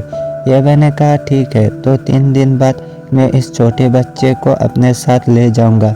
ताइवाई ने कहा थैंक यू मास्टर, और सनार ने शर्माकर मन में कहा है सिस्टर तुमने तो मुझे उसको बेच दिया है। अगर एपिसोड अच्छा लगे तो लाइक कमेंट एंड सब्सक्राइब करके जाना। तो पिछले एपिसोड में ये भाई सनार को लेकर सीक्रेट रियलम में जाने के लिए तैयार हो गया था। इस एपिसोड की स्टार्टिंग सिस्टम की नोटिफिकेशन से होती है। सिस्टम ने कहा होस्ट को टंगजुआन रियलम में ब्रेक थ्रू करने के लिए कांग्रेचुलेशन, और अब आप सक्सेसफुली 5 कार्ड अनलॉक कर ली है। होस्ट रिफाइन के लिए इन कार्डों में से एक कार्ड चूज कर सकता है। ये भाई ने लाइटिंग कार्ड चूज करके रिफाइन के लिए मेडिटेशन करने लगा और मन में कहा यह little lighting card cultivation realm में लेजेंडरी है। हालांकि इमॉर्टल कल्टीवेशन रियलम में ये लाइटिंग ट्रिबुलेशन सबसे लोअर स्टेज है, लेकिन इस दुनिया में इसका पावर को कम नहीं आंका जाता। ये भाई लाइटिंग कार्ड को रिफाइन करते समय उसके आसपास और आसमान से चारों तरफ लाइटिंग गिरने लगा। यह सब देखकर एमसी ने कहा क्या यह मास्टर ने किया है? फू ने कहा नहीं मुझे नहीं पता, ऐसा शॉकिंग सीन पहली बार देख रहा हूँ, और अभी भी आसमान से जोर जोर करके लाइटिंग गिरने लगा है। सिस्टर हमारे घर को देखो। ताइवाई ने कहा कोई बात नहीं, इसका अभी भी एक बड़ा हिस्सा बाकी है, इसके अलावा चिंता की कोई बात नहीं है। हमारी सिस्टर एमसी यहाँ है, वो एक डिवाइन आर्किटेक्ट है, वो टूटे फूटे घरों को देख लेगी। लाइटिंग शांत होने के बाद इस रूम से एवाई ने कहा ताइबाई मेरे लिए कुछ कपड़े आनो। ताइबाई जी हाँ कहकर कपड़ा लाने चला गया। तब फू और यूनसी कहने लगे मुझे डर है कि इस लाइटिंग की वजह से मास्टर ने शायद एक भी कपड़ा नहीं पहनी होगी। दूसरी तरफ ताइबाई मास्टर के लिए कपड़ा लेकर आ गया, लेकिन एवाई को नेकेड देखकर एम्ब्रेस होकर हकलाते हुए मास्टर कहने लगा। एवाई ने कहा तुम इतने दूर क्यों खड़े हो? क्या तुम्हें डर है कि मैं तुम्हें खा जाऊंगा? ताइबाई पास आकर ब्लश करते हुए कहा ये लीजिए कपड़ा। एवाई ने कहा हम 100 ईयर्स से एक दूसरे से नहीं मिले, क्या तुम मुझसे इतना दूर हो गए हो? और उसको खींचकर पास लाने की कोशिश किया, लेकिन ताइबाई एवाई के ऊपर ही गिर गया। ये देखकर दोनों ब्लश करने लगे। एवाई ने मन में कहा अब खेल खत्म हो गया, मैंने गलती से बहुत ज़्यादा पावर लगा दिया है, लेकिन अब मैं क्या करूँ? तब बाहर से किसी ने कहा मास्टर क्या आपका हो गया है? फ्लाइंग बोर्ड आपके लिए तैयार कर दिया है। तब दोनों अजीब से पोजीशन में पीछे घूमकर देखने लगे। ताइबाई ने कहा सो सॉरी मास्टर, मेरे ऐसा इरादा नहीं था, और एवाई के ऊपर से नामने की कोशिश करने लगा। एवाई ब्लास्ट करते हुए मन में कहा हे ज़्यादा मूव मत करो डैम इट, और उसका छोटा भाई टॉवेल के नीचे से खड़ा होने लगा। ताइबाई एमसी के छोटा भाई को मैसेज करके चेक कर ब्लश करके चिल्ला दिया। ताइबा की आवाज़ सुनकर बाहर फू और एवंसी ने कहा, क्या हुआ सीनियर सिस्टर, और भीतर आते हुए डोर को ओपन कर दिया और ताइबा को नीचे और एवाई को नेकेड देखकर दोनों चौंक कर ब्लश करने लगे। एवंसी ने कहा, तो मास्टर और सीनियर सिस्टर आप लोग जारी रखिए, हम अब चलते हैं।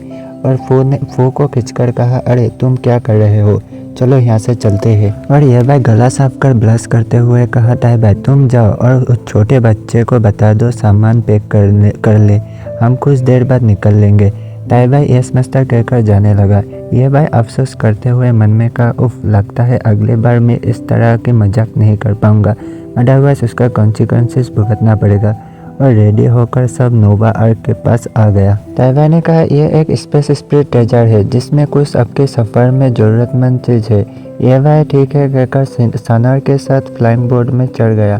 फोन ने कहा, बी केयरफुल मास्टर। कुछ देर बाद उनके फ्लाइंग बोर्ड आकर सीक्रेट ऑफ फॉरेस्ट में रुक गया। सनार ने कहा, क्या, लेकिन लगता नहीं यह तो सीक्रेट ऑफ रियलम का डोर है। यह भाई ने कहा, हाँ, क्योंकि अगले सफ़र में हम पैदल चलना होगा। यहाँ एक सीक्रेट रियलम खुलने वाला है, इसलिए यहाँ कुछ दूर तक स्पेस अनस्टेबल है, इसलिए हम फ्लाइंग बोट पर नहीं जा सकते। तभी कुछ देर तक चलने के बाद वो लोग शायद जगह पर पहुंच गए हैं। तभी सनार को किसी ने पीछे से कहा, मिस क्या आप अकेले हो?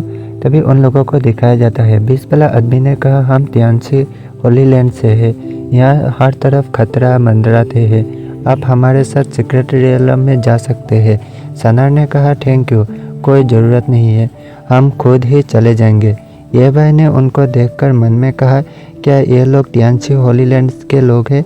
बहुत खूब, तुम खुद ही चलकर मेरे पास आ गए हो। तियानसी के लोगों ने कहा, हमारा मिलना डेस्टिनी में था, यह गिफ्ट आपके लिए है, कहकर एक टोकन आगे बढ़ा दिया और फिर से कहा, आखिरकार सीक्रेट रियलम तक पहुँचने में अभी भी कम से कम आधा दिन का समय है। इस बीच अगर कोई आपको परेशान करे तो ये टोकन दिखा देना। सनार हिचकिचाते हुए कहा, लेकिन तब ये भाई सनार को हिचकिचाता देखकर फट से टोकन ले लिया और हंसते हुए कहा, थैंक्स, तो हम ये एक्सेप्ट करते हैं। ये भाई ने ये सब इतना स्पीड में किया कि सनार चौंक कर पीछे देखने लगा। फिर तियानसी के लोगों ने कहा, तो फिर मैं आप लोगों को goodbye and secret realm के लिए गुड लक कहूँगा। और वो लोग दूसरे तरफ जाने लगे। सनार चारों तरफ नज़र घुराते हुए कहा, ऐसा लगता है कि आउटसाइड इतनी भी बुरी नहीं है जितने मेरी सिस्टर ने कहा था, कम से कम यहाँ बहुत सारे अच्छे दिल वाले लोग होते हैं। एवा ने कहा, क्या अच्छे लोग? तो फिर तुम्हें क्या लगता है कि इस तियानसी होली लैंड के लोगों ने अभी अभी तुम्हारे साथ बात करने की कोशिश क्यों की? क्या ऐसा इसलिए है क्योंकि तुम अच्छे दिखते हो, या क्या तुम्हें लगता है कि वो हमें सीक्रेट रियलम में प्रोटेक्ट करने के लिए टोकन दिया है? क्या तुम्हें लगता है कि टोकन देना दयालुता दिखाने की कोशिश है? सनार मासूम से शक्ल बनाकर कहा, क्या ऐसा नहीं? और कहा, आखिरकार हमने उनका क्या बिगाड़ा है? हमारा पावर लेवल भी उनसे कम है, हमसे उनका क्या खतरा होगा? मास्टर, आप तो मेरी रक्षा करेंगे ना? ये भाई ने कहा, तुम्हारा क्या होगा? क्या तुम्हें पता है ये टोकन किस लिए है? इधर देखो। और कुछ फिंगर से करने लगा। यह देखकर सनार चौंक गया और मन में कहा, यह तो ट्रैकिंग फॉर्मेशन है। तब ये भाई ने कहा, सीक्रेट रियलम में चांस लिमिटेड है, एक आदमी ज़्यादा होगा तो एक और कंपटीशन बढ़ जाएगा। अभी अभी उसने तुमसे पूछा कि क्या तुम अकेले हो, इसका मतलब ये दिखाना है कि तुम और मैं एक्चुअली में उसका एनिमी या फ्रेंड है। लास्ट में उनसे ये कहना बेहतर था कि हम सीधे साधे इंडिपेंडेंट और सेल्फ कल्टिवेटर है। यह सब सुनकर सनार ने कहा, सॉरी मास्टर, मैंने गलत थी, आपसे सनार आपकी हर बात मानेगी। ये भाई ने सनार के सिर को पेट करते हुए कहा, सनार, तुम्हें यह याद रखना होगा कि यह दुनिया तुम्हारी सोच से कहीं अधिक बुरी और गंदी है। सनार ने कहा, यस मास्टर, मैं आपकी टीचिंग को याद रखूंगा। लेकिन मास्टर, जब उन्हें लगता है कि हम उनके साइड नहीं है तो उन्होंने हमें क्यों नहीं मारा? ये भाई ने कहा, इस समय यहाँ बहुत सारे पावरफुल लोग निगरानी कर रहे हैं, इसलिए सबके सामने वो ऐसा नहीं करना चाहते। वो लोग सीक्रेट रियलम का खुलने के इंतजार कर रहे हैं ताकि सीक्रेट रियलम के भीतर ही कमजोरों को निपटा सके। सनार ने कहा, तो इस केस में हम इस टोकन को क्यों ना फेंक दे? अगर वो हमें मारने के लिए किसी को भेज दे तो क्या होगा? ये भाई ने मुस्कुराकर कहा, कुछ नहीं होगा, ये एक अच्छी चीज़ है। सनार ने कहा, अच्छी चीज़? ये भाई ने कहा, हाँ, मुझे डर है कि वही मुसीबत में ना पड़े।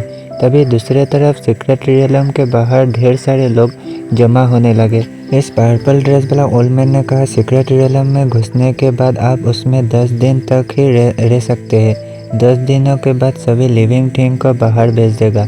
और एक बात याद रखना, 10 दिन के अंत में जिनके पास सीक्रेट रियलम की टोकन होगा। दूसरे साइड ब्लैक ड्रेस वाला आदमी ने कहा, मैंने सुना है कि three Holi land 100 of years से अस्तित्व में है और उनका सबसे बड़ा एम्बिशन है सीक्रेट रियलम का टोकन ऑब्टेन करना। हालांकि सीक्रेट रियलम के अपीयर होने की बाद से आज तक किसी ने भी इन सभी टोकनों को एक साथ ऑब्टेन नहीं कर पाया। दूसरे पास वाला आदमी ने कहा, हाँ मैंने भी नहीं सुना।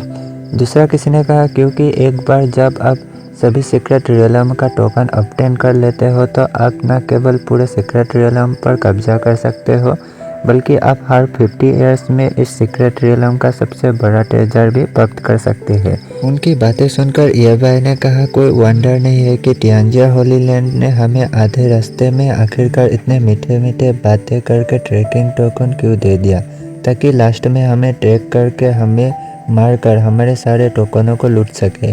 और कहा, होली लैंड क्या तुम्हारा चेहरा अब भी बाकी है? 100 ऑफ ईयर्स के बाद भी तुम इतने घिनौने हरकत कर रहे हो। सानार ईएबाई को ऐसा सोचता हुआ देखकर कहा, मास्टर अब क्या सोच रहे हैं? चलो चलते हैं, सीक्रेट रियलम का डोर ओपन हो गया है। तो पिछले एपिसोड के एंड में सीक्रेट रियलम का डोर ओपन धीरे धीरे हो रहा था। इस एपिसोड की शुरुआत में इस लाल ड्रेस वाला आदमी ने कहा, क्या अब शुरू करने का समय आ गया है? सानार ने कहा, मास्टर चलिए हम भी अंदर चलते हैं। ईएबाई ने कहा, जल्दी की कोई बात नहीं है, सीक्रेट रियलम बहुत बड़ा है, कुछ मिनट पहले या कुछ मिनट देर से एंटर करने से कोई फर्क नहीं पड़ेगा। ये सुनकर सानार मन में कहा, मास्टर आप करना क्या चाहते हैं? और दोनों धीरे धीरे सीक्रेट रियलम की ओर आगे जाने लगे। तभी कुछ लड़कियों के ग्रुप को दिखाया जाता है। ये स्टार ऑफ होली लैंड के लोग हैं। ये दूसरा ग्रुप भी किसी और होली लैंड से है। तभी तियांसी होली लैंड की एक एल्डर ने चिल्लाकर उनके लोगों को कहा, जाओ सब लोग सीक्रेट रियलम में एंटर करो, सबसे ज्यादा ट्रेजर जितना आप लोगों के हाथ में ही है। डिसिपलों ने कहा, यह डिसिपल आपके ऑर्डर को फॉलो करेगी और आगे बढ़ने लगे। तभी उनके ऊपर ईएबाई ने कुछ शॉट का स्लैश मार दिया। वो लोग ईएबाई की अटैक को ब्लॉक करने लगे। ईएबाई तियांसी होली लैंड के लोगों को अपने अटैक में फंसाकर उनके पास से आगे बढ़ते हुए कहा, तो फिर हम पहले चलते हैं। ईएबाई को अपने से आगे बढ़ता देखकर होली लैंड के एल्डर ने एक फैंटम क्लॉक का अटैक करके गुस्से से कहा, मर जाओ। ईएबाई ने अटैक को देखकर कहा, इडियट तुम्हें क्या लगता है इस मामूली अटैक से मुझे मार पाओगे? और 2 फिंगर से एक स्लैश मारकर उसका अटैक डिस्ट्रॉय कर दिया और बाय बाय कहकर सीक्रेट रियलम में दोनों एंटर कर गए। तियांसी होली लैंड के एल्डर ने उनको पीछे से गाली देते हुए कहा, डेमिट मैं तुम लोगों को जिंदा नहीं छोड़ूंगा, और उनके पीछे पीछे सीक्रेट रियलम में जाने लगा। लेकिन सीक्रेट रियलम की डोर ने एल्डर को पीछे उठाकर फेंक दिया। दूसरे लोग ये सब देखकर कहा, अभी अभी गए वो दोनों लोग बहुत साहसी है, होली लैंड के चैलेंज देने की हिम्मत क्या। उसके अलावा हमला करने वाला दोनों लोग में से एक तियांजियन रियलम की 6th स्टेज पर है, जबकि दूसरे सिर्फ 1st स्टेज पर है।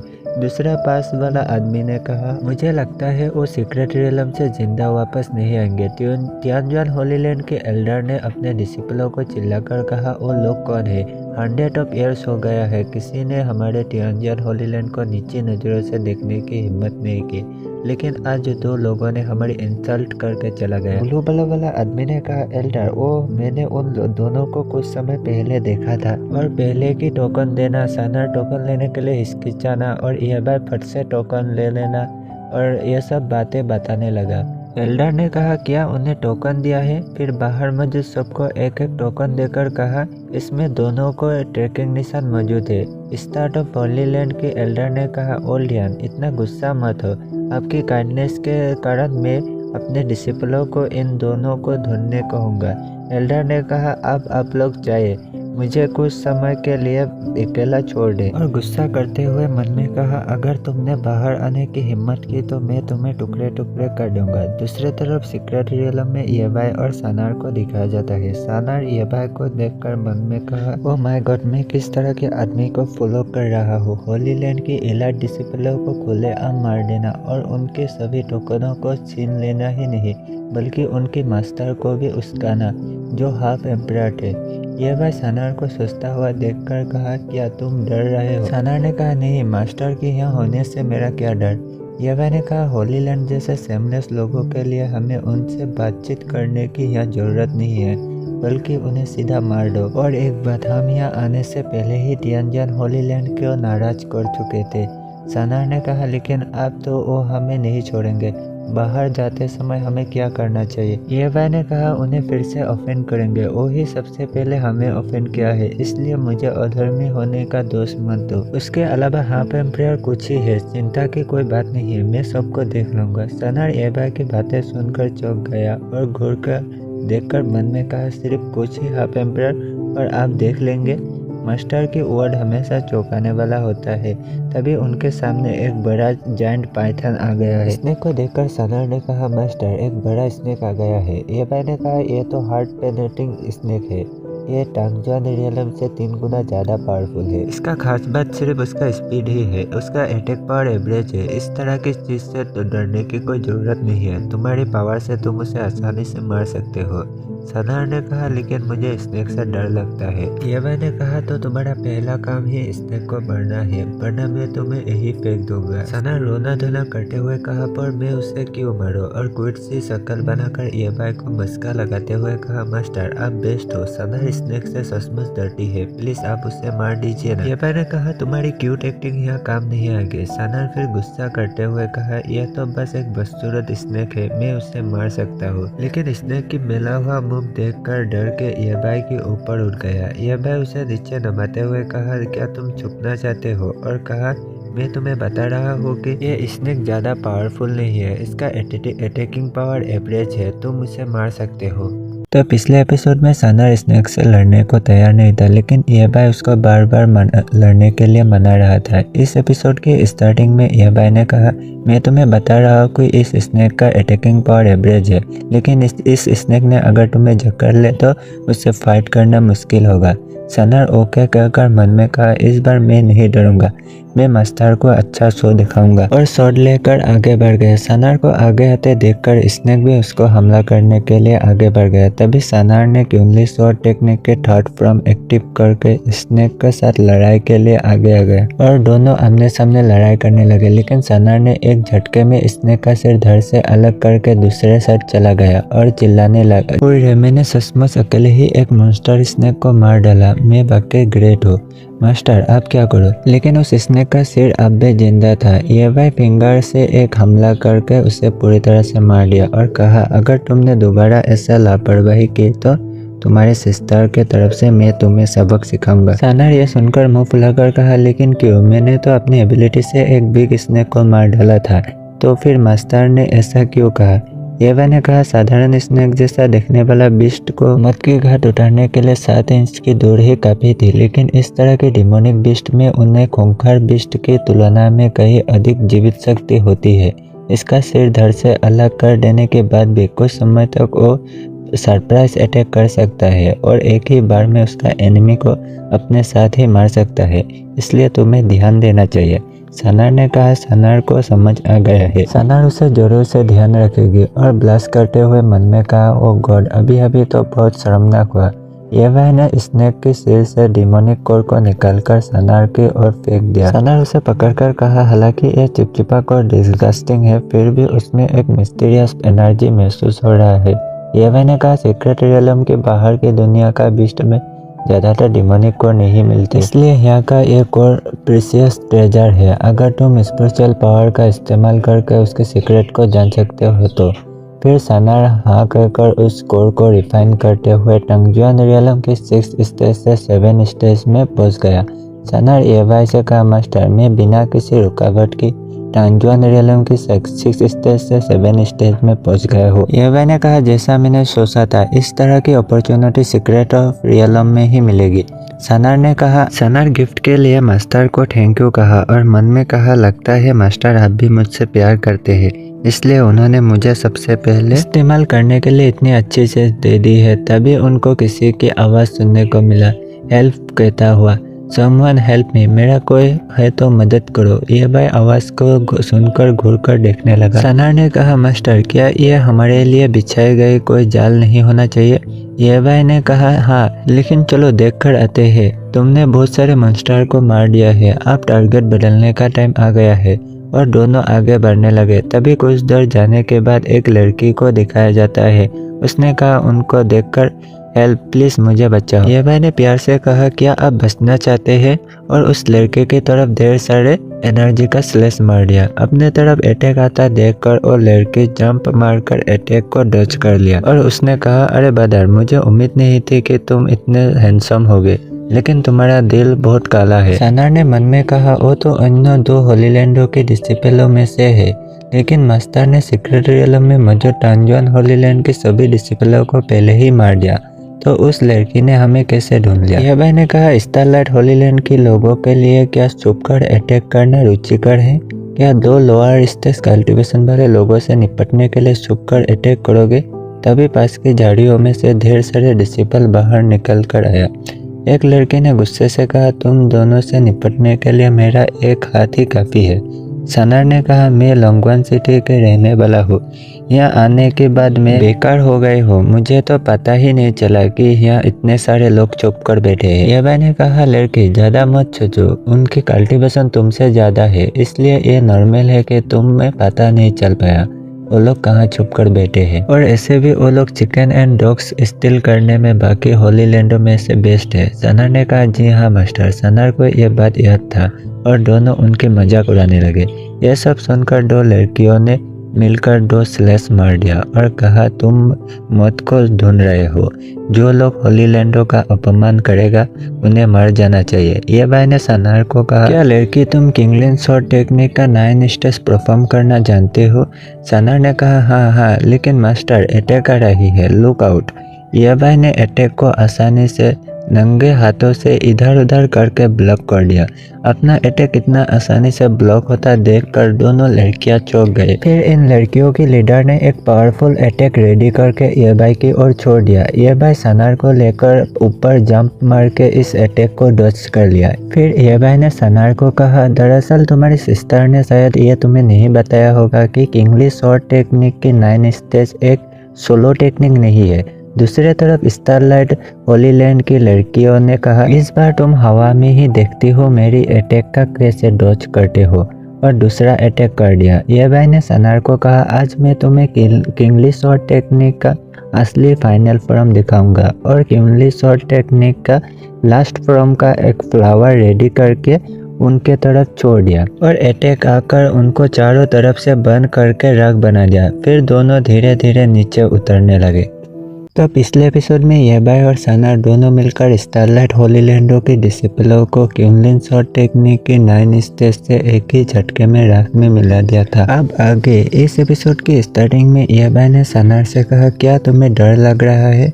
यह सुनकर सनार खुश होते हुए मन में कहा अनएक्सपेक्टेडली मास्टर अब भी मेरे परवाह करते हैं। और ये भाई से कहा आपके होते हुए किस बात का डर? ये भाई ने हंसकर कहा ठीक है, अब ये क्रॉप्स को डिस्पोज करके टोकन और ट्रेजर कलेक्ट कर लो। यह सुनकर सनार क्विट से शक्ल बनाकर मन में कहा मास्टर ये काम क्या आप नहीं कर सकते? मैं सचमुच डरा हुआ हूँ। ये भाई ने कहा एनी क्वेश्चन? सनार ने कहा यस मास्टर, और रोते हुए टोकन जमा करते हुए कहा क्या मास्टर को जरा भी दया नहीं आती? ये भाई सनार को देखकर मन में कहा अगर ये लड़की अच्छे से प्रैक्टिस नहीं करेगी तो ये लगभग एक आम सी बेकार लड़की बनकर रह जाएगी। कुछ देर बाद सनार ने कहा मास्टर सीक्रेट रियलम टोकन और ट्रैकिंग जेट कार्ड सभी कलेक्ट कर लिए गए हैं। ये भाई ने कहा अरे लड़की और कुछ आए या न आए, इस काम को तो तुम माहिर हो। सनार ने कहा थैंक यू मास्टर। ये भाई ने कहा आपसे सभी फाइट तुम ही लीड लोगे, कड़ी मेहनत करते रहो। यह कहकर यह भाई आगे बढ़ने लगा। सनार ने पीछे घूमकर कहा अरे नहीं मास्टर, मेरी बात तो ध्यान से सुनिए, मैं ये नहीं अकेले नहीं कर सकता। मास्टर मेरे लिए तो रुकिए। फिर यह भाई ने एक टोकन लेकर अपना लोकेशन ट्रैकिंग डिवाइस में रिवील करने लगा। ट्रैकिंग डिवाइस में देखकर सनार ने कहा मास्टर इस बार इतने सारे ग्रीन डॉट कैसे है? यह भाई ने कहा यह वही तियांशी के कामिनो होना चाहिए जिन्होंने अन्य 2 होली लैंडों के साथ मिलकर हमारे ट्रैकिंग मार्क को रिवील किया था। सनार ने कहा फिर तो उन्होंने सीक्रेट टेक्निक के बदले बड़ी संख्या में ट्रैकिंग डिवाइस तैयार किए और हमारी जान की सौदा किया। यह होली लैंड सचमुच उतने ही सेमलेस है जितने आपने कहा था मास्टर। यह भाई ने कहा कोई बात नहीं, इसमें हमें बहुत मदद मिलेगी अब, और शिकार के लिए अपने पोजीशन बदलने का समय आ गया है और वो लोग फॉर्मेशन सेट करके दोनों चुप गए। कुछ समय बाद होली लैंडो के कुछ डिसिपलों को दिखाया जाता है। किसी ने कहा ट्रैकिंग मार्क के अकॉर्डिंग सबसे बड़े पेड़ की खोखले तने के भीतर छुपकर बैठे हैं और सभी लोग पेड़ में ढूंढने लगे। तभी किसी ने चौंक कर कहा रिट्रीट, सभी लोग जल्दी से पीछे हटो। और मन में कहा यह तो बाकी बहुत ही खतरनाक लोग हैं, उनको कैसे पता चला कि हम आज रात को ही आने वाले हैं। तभी वो लोग भागते समय फॉर्मेशन को एक्टिव कर दिया। फॉर्मेशन को देखकर सभी डिसिपल डर गए। तभी उनके पीछे फ्लोट करते हुए सनर आकर सभी को संभलने का मौका दिए बिना ही एक ही झटके में मार दिया और कहा मास्टर की फॉर्मेशन स्किल के कारण उनको हराना आसान था और सारे करप से ट्रेजर को कलेक्ट कर लिया। यह मैंने कहा एक बार कल्टीवेशन स्टेज हाई हो जाने पर तुम सब कुछ अच्छे से समझ जाओगे। सनर ने ओके कहकर मन में कहा इसमें कोई वंडर की बात नहीं है कि वो सिस्टर की मिनेटर बन सकता है, उनकी ट्रेनिंग ही बहुत डरावनी है। दूसरी तरफ यहाँ फिर से कुछ डिसिपल आ गए हैं और कहा यहाँ कोई क्यों नहीं है, हमारे साथी कहाँ गए। तभी उनके पैर फॉर्मेशन में अटक गया। टकलू बंदा ने कहा ओ शिट, हमें इडियट बनाया गया, भागो यहाँ से। सनर ने कहा familiar space familiar hunting method में ही वो लोग बार बार फंसकर मेरे हाथों में ही मारे जा रहे हैं। येवा ने कहा हाँ बोरिंग, जाओ उनको मार दो। सनर ने यस कहकर एक ही झटके में मार दिया। फिर उनकी चीखें सुनाई दिया और करप से सारे ट्रेजर और सीक्रेट रियलम टोकन कलेक्ट करने के बाद कहा मास्टर सिर्फ 3 डेज बीते हैं और हम 76 सीक्रेट रियलम के टोकन कलेक्ट करने में एबल हो गए हैं। चलिए बाकी 24 टोकनों को ढूंढते हैं। ये मैंने कहा इतनी जल्दी भी मत करो, इन दिनों तुम्हारे अपने कल्टीवेशन स्टेज को तेजी से बढ़ाने के लिए एनर्जी क्रिस्टल का यूज़ करने की ज़रूरत है। तुम्हारी कल्टीवेशन स्टेज अप करने के बाद ही हम बाकी 24 टोकनों को तलाश करेंगे। सनर ने कहा ठीक है, सब कुछ मास्टर के अनुसार ही होगा और दोनों एनर्जी क्रिस्टल लेकर कल्टीवेशन करने लगे। फिर सीन 4 दिनों की बात दिखाया जाता है। दोनों कुछ डिसिपलों को डराने लगे। एवा ने कहा मेरे क्वेश्चन का आंसर दो और तुम्हारे टोकन जितना है सब कुछ मुझे दे दो, फिर मैं तुम्हें जाने दूंगा। दोनों डिसिपलों ने डर कर कहा ठीक है, हम दे रहे हैं, प्लीज़ हमारी जान बख्श दीजिए। और टोकन देकर दुमदुमाते भागने लगे। सनर ने कहा क्या मैं इतने डरावनी दिखता हूँ जो तुम लोग इतने तेज भाग रहे हो। और खुश होकर एवा से कहा ग्रेट मास्टर, आज के टोकनों को मिलाकर हमने 100 टोकन कलेक्ट कर लिया है, लेकिन मुझे नहीं पता कि इस सीक्रेट रियलम के बाद हमें किस तरह के ट्रेजर मिल सकता है। और मैंने सुना है कि कुछ ट्रेजर जब एक साथ रखे जाते हैं तो रिएक्ट कर सकते हैं और यहाँ तक कि एक सुप्रीम ट्रेजर भी बन सकता है। क्या मास्टर आपको लगता है कि ये सीक्रेट रियलम टोकन काम करेगा? ये भाई ने कहा खुद ही देख लो और सारे टोकनों को हवा में उड़ा दिया और सब टोकन जाकर एक जगह में कलेक्ट होकर एक बड़ा सा कुछ बनने लगा। यह देखकर एवा ने मन में कहा ओ नो, कुछ गड़बड़ हो गई है और इस एनर्जी बल के ऊपर स्लैश मार दिया। इस स्लैश की पावर से एनर्जी बल के वहाँ ब्लास्ट हो गया। तब सनर चिल्लाकर कहने लगा मास्टर ये मेरे साथ क्या हो रहा है, और धीरे धीरे सिस्टम एनर्जी की तरह गायब होने लगा। ये भाई सनर को पीछे घूमकर पकड़ने के लिए हाथ बढ़ाया, लेकिन सनर पकड़ने से पहले ही गायब हो गया। ये मैंने कहा अरे नहीं, लगता है हमने किसी खास मैकेनिज्म को एक्टिव कर दिया है जिससे सीक्रेट रियलम समय से पहले ही क्लोज हो जाएगा। इसलिए सीक्रेट रियलम के रूल ने सबको बाहर भेज दिया है शायद। डेमिट, सीक्रेट रियलम के बाहर होली लैंड और दर्जनों छोटे बड़े सेक्ट मिलकर हमारे लिए इंतजार कर रहे हैं। अगर लड़की अकेले बाहर निकल गई तो उसकी कॉन्सिक्वेंसेस अच्छी नहीं होगी। फिर ये सिस्टम से कहा सिस्टम, मैं सीक्रेट रियलम से जल्दी कैसे बाहर निकल सकता हूँ? सिस्टम ने कहा होस्ट को 100 secret realm token successfully collect करने के लिए बधाई। रिवार्ड के रूप में आपको पूरे सीक्रेट रियलम मिलेगी। होस्ट को सिर्फ सीक्रेट रियलम के कोड को सक्सेसफुली रिफाइन करना है। उसके बाद न केवल वो निकल सकते हैं बल्कि पूरे सीक्रेट रियलम को अपने साथ ले जा सकते हैं। ये भाई ने हाथ में सीक्रेट रियलम की कोड लेते हुए कहा अब भी मैं रिवार्ड के बारे में कैसे परवाह कर सकता हूँ, और कोड को रिफाइन करने लगा। अगर इस लड़की को कुछ भी हो गया तो अपनी ज़िंदगी में मैं कभी भी ताइबाई को समझा नहीं पाऊंगा। उसके अलावा भले ही वो ताइबाई की सिस्टर ना हो, लेकिन उसने इन 7 दिनों में मुझे सैकड़ों बार मास्टर कहकर पुकारा है, इसलिए मैं उसे बचाने की पूरी कोशिश करूंगा। तभी सीक्रेट रियलम के बाहर एक एक करके सारे सेक्ट की और होली लैंडो के डिसिपल आने लगे। किसी ने कहा, अरे तुम सब सीक्रेट रियलम से बाहर कैसे आ गए हो? क्या सीक्रेट रियलम बंद होने के लिए 3 दिनों से ज़्यादा समय नहीं बचा है? एक डिसिपल ने कहा, मास्टर मेरे सीक्रेट रियलम की टोकन किसी ने छीन लिया है।